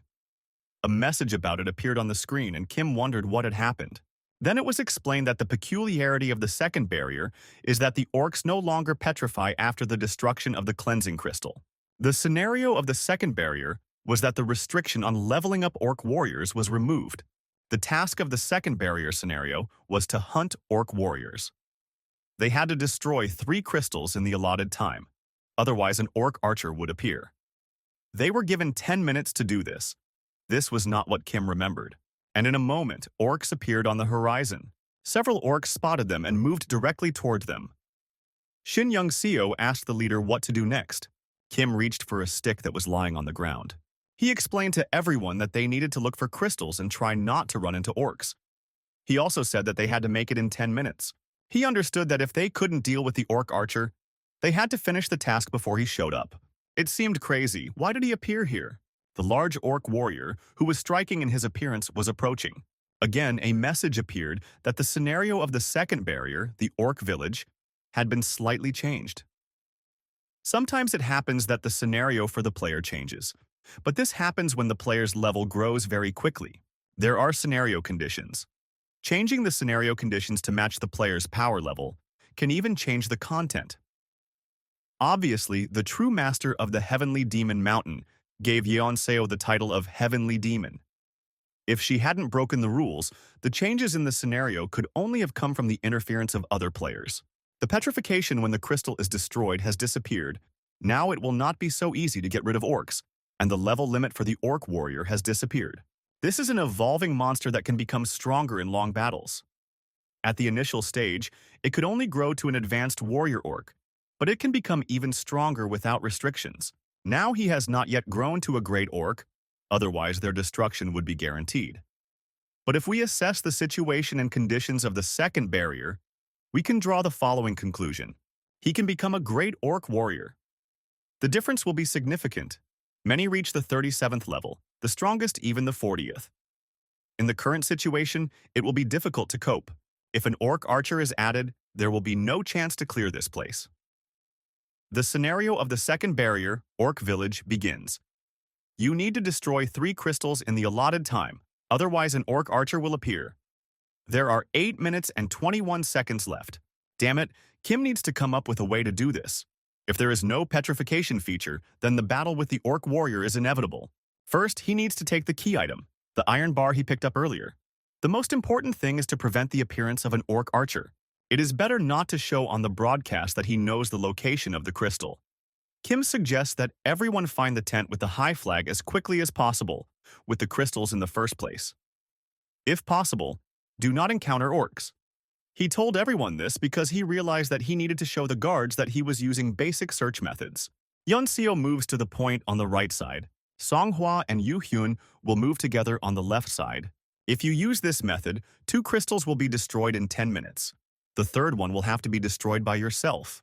And then he immediately rushes at the first orc he sees in front of him. He acts quickly and accurately, running through it without being attacked. The location of the last crystal is inside the orc warrior's tent. Another crystal is destroyed. One of the 3 crystals is left. Hearing this message, Kim assumed that Yeonseo had done it. The Heavenly Demon Treasure, obtained from the true master of the Heavenly Demon Mountain, makes the orcs slow and they cannot catch up with her. She quickly runs away from them. Kim thought she was at the level of the first star. She ran up to him and explained that she had destroyed 1 crystal. The orcs chased after her, but seemed to have decided to give up. He praised her, and she was pleased. They pulled back the screen and looked inside the tent. They saw the orc exhaling air that hissed as it came out through his teeth. Kim thought that all the orcs were asleep, even the most important one. If they had initially followed the strategy, they would have simply destroyed that crystal. But now the petrifying effect was gone, so they would have to fight. In this case, he turned to Yeonseo. He asked her to listen carefully because he was going to tell her how to clear this place. There are a lot of orcs and they run around chasing everyone. At the same time, they are chasing Songhwa and the boy, stepping on their heels. Kim asked them to get through the orcs and aggro them. Shin Yeonseo needs to attack each orc while Songhwa distracts them. They seem to succeed. They clearly follow their plan, attacking the orcs. The relatively slow Songhwa and Yoo-hyun lead the orcs, and Yeonseo needs to attack them. Not necessarily kill them, just inflict bleeding wounds. Subsequently, the quick strike skill was activated, and she did her job clearly. For each orc, Shin Yeonseo used a different skill, clearly attacking them with her sword. She shouted, more, give me more orcs." Songhwa held her hand and warned her that it was very dangerous ahead. She used the Platinum Shield skill to repel the attack of another orc. She had to hold the shield with her left hand. There were so many orcs around. Their screams were getting louder and more terrifying. Because of this, when Kim entered the tent, all the orcs woke up from the noise. There is no point in running to the crystal. The orcs will not go anywhere, even if it is destroyed. There is only one option left, to kill everyone. Kill everyone who goes to it. I have a stick in one hand and a sword in the other. Something has to be done. He chooses the option he always chooses, to fight to the last. "One at a time," he shouted, attacking 3 at once and stabbing them in the neck. Do not overdo it, hit and run. Then chaos would reign inside the tent. That was his plan. Orcs are rather stupid creatures and do not understand much. A little more, and Kim shouted to his team, "Let's all run in." They opened the tent and quickly ran inside. Inside, they could only hear the screams of the orcs. The chaos inside was easily visible. The orcs were grabbing their own men by the head and squeezing their skulls. It was a mess. They started killing each other. The team just watched and looked at them with incomprehension. Seonghwa realized that Kim's words were true. Orcs are very weak to blood, and if you fill the entire tent with blood, the following will happen. Orcs will be intoxicated and start killing their nephews. The orc warrior's unique ability, Orc Fear, is activated. Kim said quietly to himself, "It's starting." Fear is swarming inside him. He does anything. Fear is an ability that most boss monsters have. This skill restrains the player's movements and prevents them from escaping. But now, Kim is going to use it to prevent the orcs, who look much more appetizing than they do, from escaping and bleeding. Fear is a dangerous skill with a long recovery time, so now the orc has lost its unique ability. Without this feature, the orc warrior turned into an advanced orc warrior. The guys didn't know if they should do this, because his body had become even bigger and his muscle level had increased significantly. Kim explained to them that in their situation, it was better not to confront a close-knit group of orc warriors. It would be easier to fight one advanced orc. Instead of 100 ordinary enemies, Kim chooses to fight one big enemy. And then it happened. The advanced orc warrior completely transformed into a great orc warrior. Kim realized that this was the only way they could survive. Without hesitation, the orc swung his weapon directly at Kim. He had to choose a radical option. And then the task, Hunt for the Great Orc Warrior, appeared, created by the brave Lion King. The main goal of the task was to defeat the Great Warrior Orc. Kim understood that intimidation is a necessary skill for runners to increase their resistance to mental attacks. The girl asked for permission to come closer to Kim, but he said that he could handle it himself and that she shouldn't approach. Seonghwa's defense against this opponent is useless. The difference in strength is too great. No one present can block even one attack from a creature whose level is displayed with a question mark. The orc is so strong that it continues to attack relentlessly. Because of this, Kim tries to be as flexible as possible and strike at the head. He is the only one who can dodge thanks to his instant movement and get closer to the orc. The plan to capture him will take some time. It's a good thing that Kim has a weapon in both hands. It makes it easier to attack with a sword. In other cases, he strikes with a stick, and his entire team watches him, unable to calm down. Iron Fist realizes that the plan Kim came up with must have some effect, and he told So about it. She needed to listen carefully because he could tell her the plan to clear the dungeon. Holding the pouch in her hands, she realized that Seonghwa and Yoo-hyun would definitely bring the orcs with them. She remembered her conversation with Kim when they brought the orcs. She wouldn't necessarily kill them, just inflict wounds to make them bleed. At first, she didn't understand how to do it, but he explained that it was much easier than she thought. The beast's claws have a clear purpose and have poisonous properties that contain paralyzing venom. This is a trophy collected in the training area from wolves, whose calls caused fatal paralysis in humans during leveling up. Shin Yeon-seo stabbed the orcs with her claws during the attack. In other words, this orc ate all of its bleeding relatives. It had already swallowed about 70 clicks. It's impossible to completely paralyze a great orc warrior with one click. But now he has become much slower, and it is much easier for Kim to attack him. He shouts loudly that now is the time to act. So appears and strikes first with her sword. She was aiming for the side, but the orc blocked the attack. His body is extremely strong. The great orc warrior has slowed down only slightly, but the difference in attack and defense power remains the same. Not only do the players realize this, but the orc is also aware of the situation. Although his body doesn't move the way he wants it to, the orc is confident that he can defeat ordinary people. He is only interested in human meat and how it tastes. Even Kim realizes that the orc is haunted by such thoughts. He realizes this and conceives a plan. An attempt to pierce the eyes will not be fatal. This is the only vital point to aim at. However, he missed the eye and fell right into the monster's mouth. Striking at the weak point and inserting an iron bar to prevent it from closing its mouth was a good plan by Kim. But Yoo-hyun came back and asked him to be careful not to let the monster close its mouth. Yoo-hyun understood without a word and rushed at the monster. His iron fist did the trick, and he gave the monster a good beating. Then he grabbed the monster's head with his hands, and he used the entry-level knee strike skill. The orc's body feels unrealistic pain from each blow that Kim delivers. This is where Seo comes in and uses the one-hit kill skill. Soon, a message appears. You have defeated the Great Orc Warrior. You have received 50 coins and experience. The scenario of the second barrier, Hunt for the Orc Warrior, is completed. The reward for completing the task is given. Unfortunately, they only get a molar for killing the Great Orc. The great orc warrior's long molar tooth is endowed with his power. It can be cleaned with a special method and used to gain special power. But the reward for completing the warrior orc hunt task includes the great warrior orc's iron armor and the great warrior orc's shoe leather.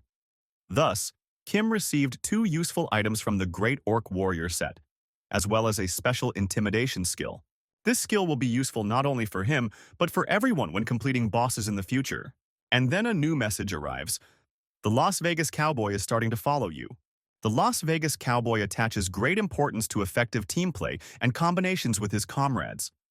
He is known for signing a contract with only one player, Michelle from the Golden Tower, who represents the top for many players as the queen of the American continent.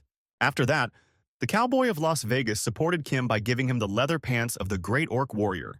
The Guardian, who was only interested in the American North, decided to pay attention to Kim, and thanks to this, Kim received 3 items from the Great Warrior Orc set: iron armor, leather pants, and leather shoes of the Great Warrior Orc.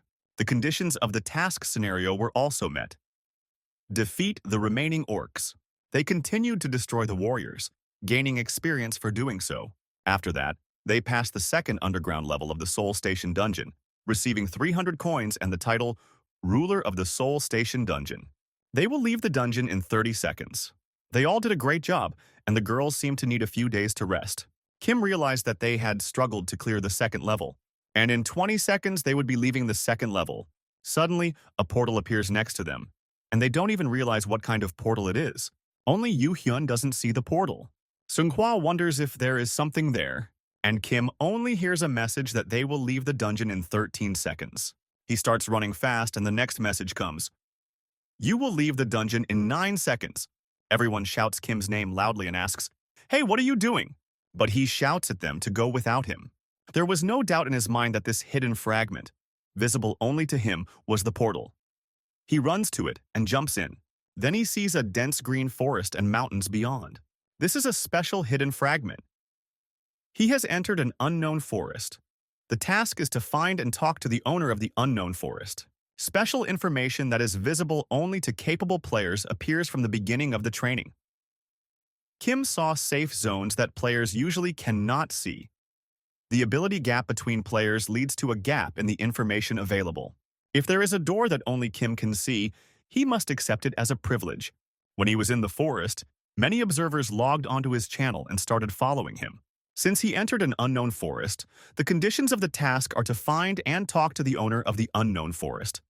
The name Unknown Forest alone interested Kim. At the initial stage, there was something incomprehensible, and he asked himself questions while looking at the map in front of him. What is this place? The size of this place is as big as the whole of Seoul. He can't even imagine who the owner of this forest is. Finding the owner in such a vast area is a risk of freezing to death if you make a mistake, he realized. The administrator had already turned her back on him. He told her that he had reached almost level 30. There are 2 factors in this situation. The first is the area of the special hidden fragment, a vast forest that no one knows exists, not even Kim. And the second is a level 29 player who doesn't have much time left before choosing a guard. After weighing the pros and cons, he decides to ask the guards the following: what cards they will throw him. The Las Vegas Cowboy gave him a magic camping kit. The woman with the scales gave him magic spring water. The master of the heavenly demon mountain gave him the mind of a heavenly demon. The brave Lion King gave him a magic fire, and an unknown observer temporarily increased his level of visual perception.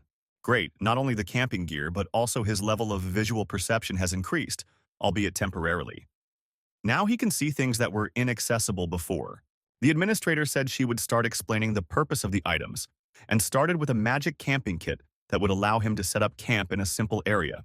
The magic fire would help him burn for more than 3,000 hours. All these items impressed him, and he was grateful to the sponsors for these valuable things. During her conversation, he was deep in his thoughts and assessing the situation himself, not even listening to what she was explaining.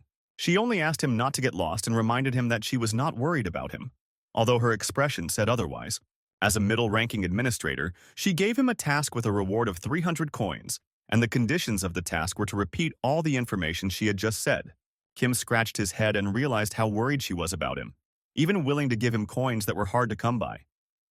He began to explain to her. He started with the magic fire that burns for more than 3,000 hours and does not go out even in the rain. And now the task of repetition was completed. Perfect, Senya said, and yet she reminded him that he needed to listen carefully to her explanation. But Kim realized that it was better not to talk to the presenter for a long time, because the guards don't like to hear that. The strange thing was that he hadn't told her about the increase in his visual perception yet, and the task was already completed. This meant that Senya did not know about it. It became clear that this forest was very large. Kim was worried that it would take a long time to clear it, but worrying would not change anything. He knew nothing about this place. His only clue was to find the owner of the forest. And in a moment, night has already fallen. This zone is subject to the flow of time, so it was west on the other side, and that's logical. They say it's better to go east if you don't know the way. The great explorer Jackson said that this is not a rule, but an experience. Going further, he did not think that this was a dungeon of high complexity, where directions change. When he saw claw marks on a tree left by a monster, he decided that he should start there. At that spot, he set up a magic camping kit and a magic fire, creating a safe zone that was displayed in green. Senya appeared and asked him what he had learned from exploring this place. He realized that this question was not from Senya herself. The guards were asking through her.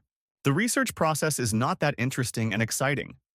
Now Kim is collecting clues. There is nothing fun about it. The guards sometimes don't watch him.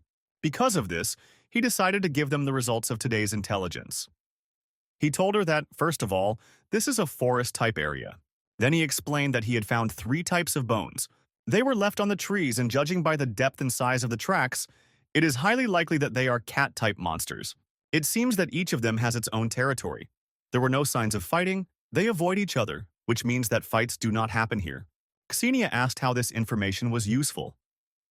Kim explained that they have divided the territories, and if you move along their boundaries, you can avoid most of the monsters.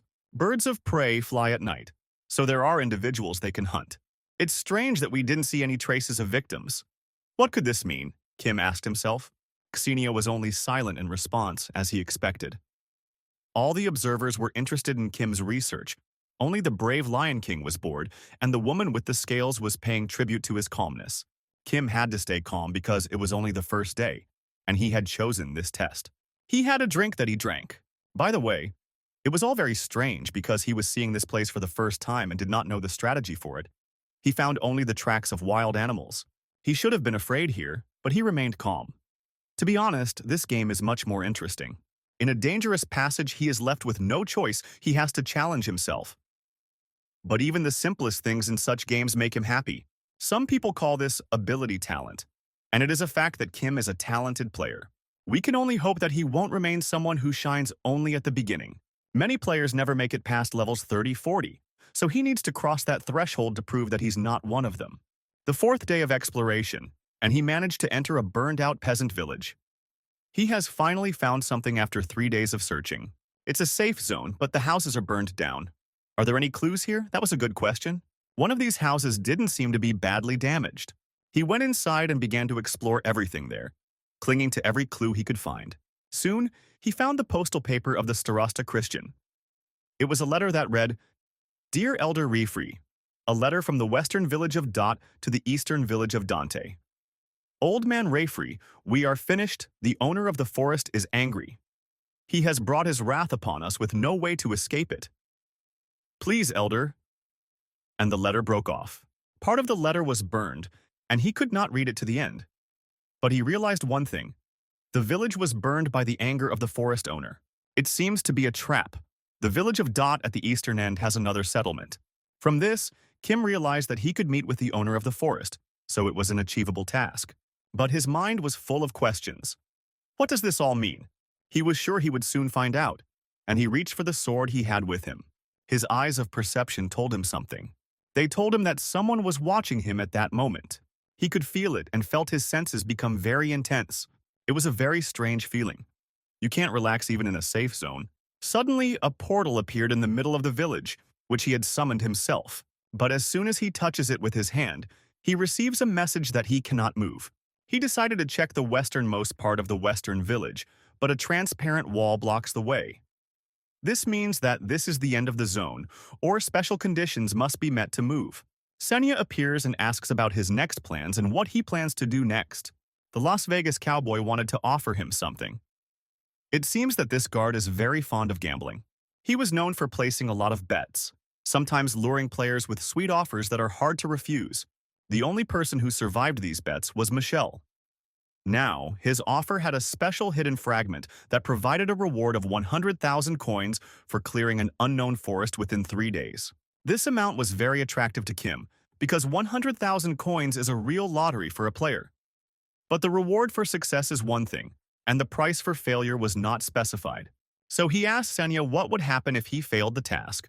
She explained that if he failed, he would have to sign a contract with the Las Vegas cowboy later, when it came time to choose a guardian. She asked him whether he accepted the task or not, leaving him little time to think.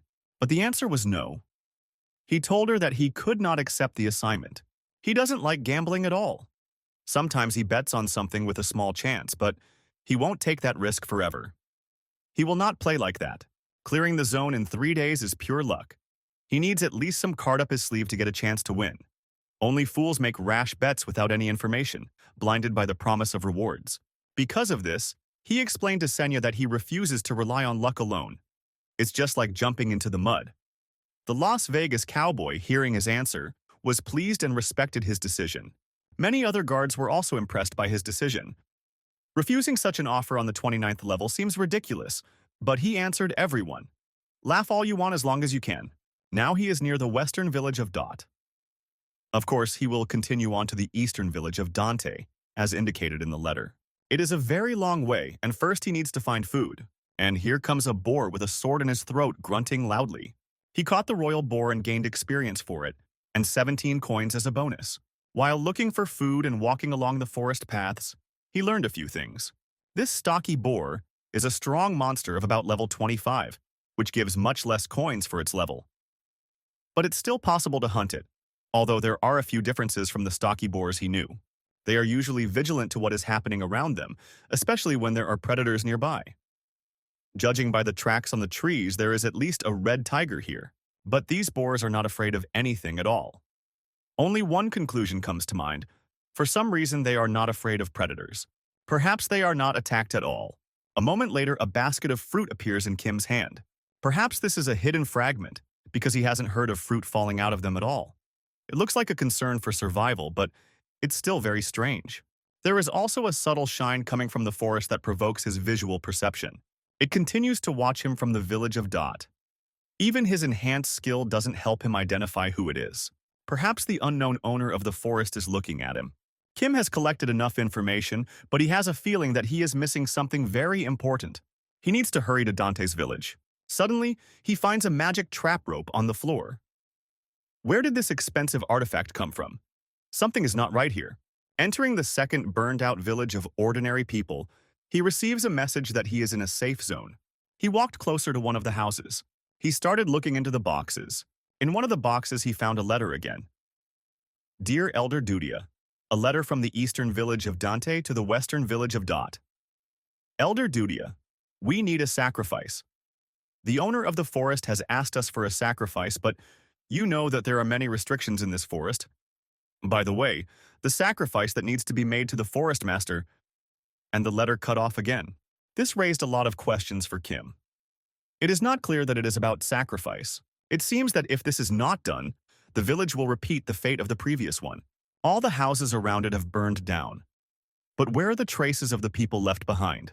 And then he noticed something interesting to his left. It seemed to be a well made of stone. Looking inside, Kim notices a character. She is lying at the bottom, right in the water, on the verge of death. So she uses a magic trap rope to help her get an important clue. The rope was used for a reason. Kim picked it up and threw it straight to the bottom of the well. It fell into the water, and the spray flew all around. The girl's grab was successful, and she was caught by the rope. Kim began to pull her up. When he pulled her out of the water, he noticed that she was not just a girl but an elf. To be more precise, she belonged to one of the elven races. They have excellent healing skills and the ability to recover, love the world, and are known for their beautiful appearance. The race of oak elves supported the rejection of violence. These features attracted the attention of many streamers who filmed only elves. Some used them for useful purposes, such as the notorious slave trader Seo Jun. Kim took out a flask of liquid and held it up to her nose. Her eyes gradually began to open. She reminded him of a plant. It seemed that she was not rotting in the well at all. A few minutes ago, she had recovered immediately from the potion. She pulled herself up on her hands and began to feel a little better. She even managed to stand up and express her gratitude. Kim assumed that she must be a resident of the place and told her so. He also said that the owner of the forest must have been angry with them. She explained that it was true that they had not been able to offer a sacrifice on the altar. She said that if they had been able to offer a sacrifice to the owner of the forest, they could not understand what was wanted of them. If only they had known, they would have brought the sacrifice to the southern altar. After explaining this, she thanked Kim once again for saving her and was already looking forward to returning to the embrace of nature soon. This is tantamount to human death, which means that the potion only briefly revived her.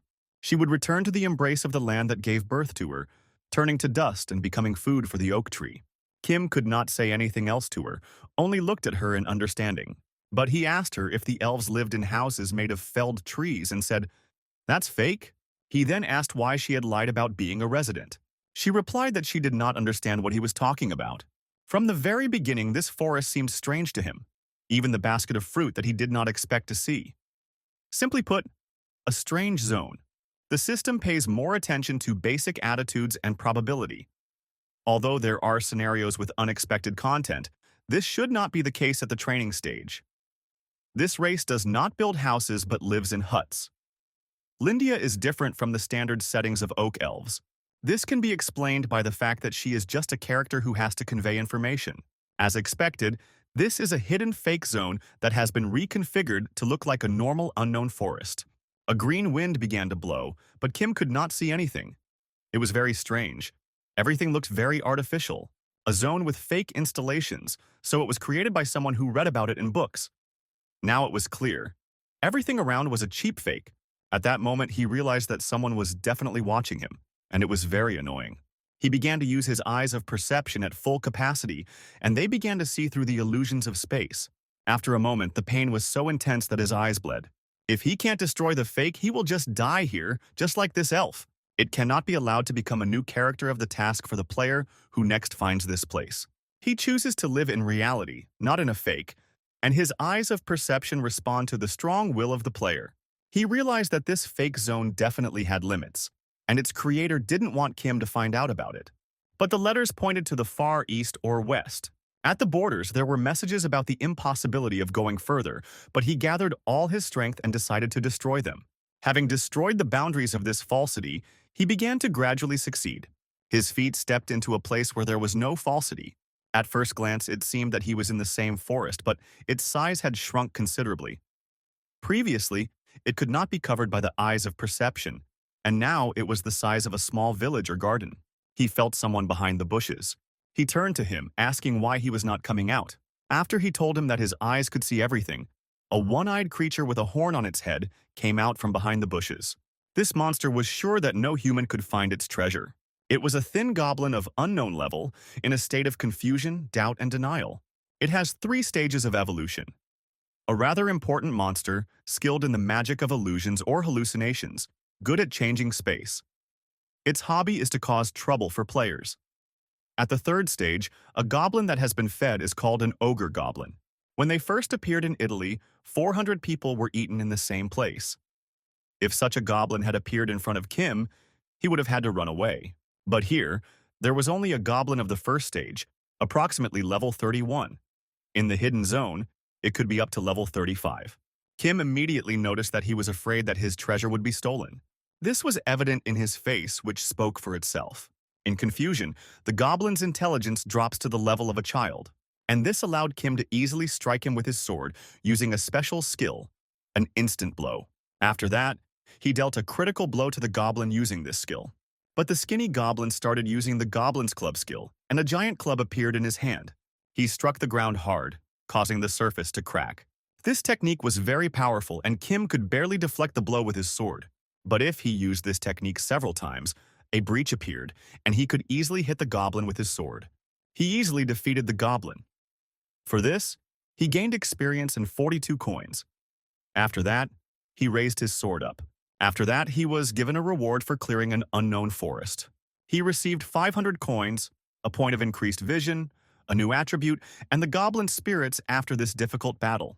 Suddenly, Kim notices a chipmunk in front of him. The chipmunk runs closer to him and starts waving its arms as if to signal that Kim should do something. Looking around, he noticed that Sonia had not appeared. By the way, he hadn't been thrown out yet. The road outside the forest didn't appear, and there was no way out of the dungeon either. This means that the chipmunk is the last element of this zone. There was a report that a Venetian merchant paid attention to him. This means that he is being watched by guards from the Italian server. The Venetian merchant is definitely a guardian of Eliana, the Queen of Water. He is known for valuing deals and negotiations. It is strange to think that he appeared at the auction because of a squirrel. We need to try to make a good deal, so Kim took out the meat and offered it to the squirrel. But the squirrel started to freak out and blow smoke from its ears. By raising its paw up, it gave a sign that Kim had one more try. He could not even imagine what she might need, so he decided to give the squirrel something valuable. Although it was a great loss for him, he took out a box of fruits and vegetables. At this point, the chipmunk accepted the deal and offered his own. The deal. The item received is a blue stone that can enhance magical power. The grade. Unique. The deal was confirmed, and Kim received the magical amplification stone. The unknown forest was completely cleared, and the exit from this hidden area opened. Kim had another way out to Seoul Station. After destroying this crystal, he would be able to exit the unknown forest. A sword whistle was heard, and the crystal shattered into small pieces. And then he moved to another entrance to Seoul Station. Everything seemed to have changed around him, and the people who had been watching the players were no longer visible. I wondered if they had put everything in order in a few days. The weather outside was very hot. Kim picked up his phone. He saw that it was September. 3 whole months had passed. How much he had missed. But he realized that he had to make a phone call first. Picking up the phone, he called his sister, but she hung up on him. So he decided to call his friend and dialed Hyun and got through to him. He could hear snot on the phone, and he asked him to stop crying. So he came home after 3 months. He met his family again. My sister immediately went into a rage, but it was clear that she was worried. It was not entirely fair because Kim himself did not know that it would take 3 months, but it was very strange what the chipmunk was doing in Seunghwa's arms. It's a phantom chipmunk. Its name is unknown. It needs to be named. Age, 7, level unknown. Unique skills, gathering, finding roads, stealing, manipulating space, eating a lot, digging, stealth. Owner's choice. Happy, well-fed, lazy status. Why does a chipmunk have so many skills? Kim wondered, leaning closer to him. And the girl told Kim that she had already named him Darren. Unlike the Phantom Forest, there is now a lot of information about this chipmunk. There was nothing about him at all, and the main information is that he wants to choose a master. Special conditions. The title of Ruler of Seoul Station. In a moment, Kim became the owner of a phantom chipmunk named Darren. You could tell by the chipmunk's emotions that he was very happy about it. In a strange way, Kim became Darren's master. It distracted the family a bit, and everything ended calmly. But 3 months is not a short time, and for someone who planned to spend every day with benefit, it was a real disaster. He could have done a lot, but these regrets are just another waste of time because the unknown forest was useful. It earned more than 1 billion won in 3 months, but it was time to make one very important choice, and channel 19207 was opened. The administrator appeared and said that the pause was now active, and she thanked the guard who activated it. She told Kim that it was time to choose because his level had reached 30. Choosing a guardian is the only way to change your class at level 30, an important moment that determines the direction of the game. Direct messages from guards are limited to 5. Kim has to choose the guards who will be allowed to send messages. This is probably the first time Senia's channel has received so much attention. It's hard for her to keep the broadcast going because she didn't expect such an influx of guards. Kim received 5 offers, even more than he expected. From the true master of the Heavenly Demon Mountain, from the Las Vegas Cowboy, from the Libra Woman, from the Whispering Devil, and from the Merchant of Venice. A mid-level player will be very lucky if at least one guard chooses him. The highest known number of contracts was 4. Even Kim himself has never heard of someone receiving as many as 5 messages. His talent was so great that it made him a genius. The moment of choice came. Senya asked him which guard he would sign a contract with, but he didn't see the one he wanted to choose.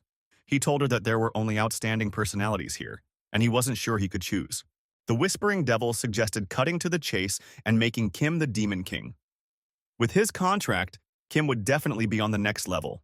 Everyone else has made reasonable offers, but with traps to push them to the choice they want. Of course, a generous guardian will accelerate Kim's development more, but there is only one to choose. It is not clear why, but Kim has a strange feeling from the notes left by the guards, as if there is something in this space that he cannot see. He needed to focus his eyes of perception, which he did. An unknown observer. Why didn't he send a message? If you think about it, from the very beginning, Kim was under the watchful eye of this uncomplicated guardian. On the very first day after returning to the past, from the very beginning of his training, he had been watching Kim. It was his skill, eyes of a cold-blooded observer, that became the eyes of perception. It's no exaggeration to say that Kim's game started from that moment. Another clue. The unknown observer is a guard who often violates common sense. The reward for getting a turtle's nest after clearing it. And then Kim wondered if he hadn't been skillfully disguised. Normal guards do their best to make their names known, which is why they avoid all sorts of covert methods of supporting players. If there is a guardian who chooses this path and remains unknown, then he will have only covert methods at his disposal. Perhaps this also applies to today's choice. The guardian could communicate his intentions in a secret way that Kim can see, and only he can do it. It was only when Kim's eyes of perception reached a higher level that the message from the unknown observer came. He found it hidden among 5 messages. It was the 6th. He was going to choose it from the very beginning. It was at this moment that the contract with the unknown observer was concluded. The unknown observer was appointed as the contracted guardian of the player Kim Hyuk Jin. The replacement class for the contract with the unknown observer is the assigned class caretaker. You just need to accept this invitation. The description doesn't say that it's a good class, but Kim was ready for it. And after the caretaker class, he barely managed to reach the observer class. Still, it was better than the caretaker. At that time, they were already looking for Kim because he hadn't shown up for 3 months.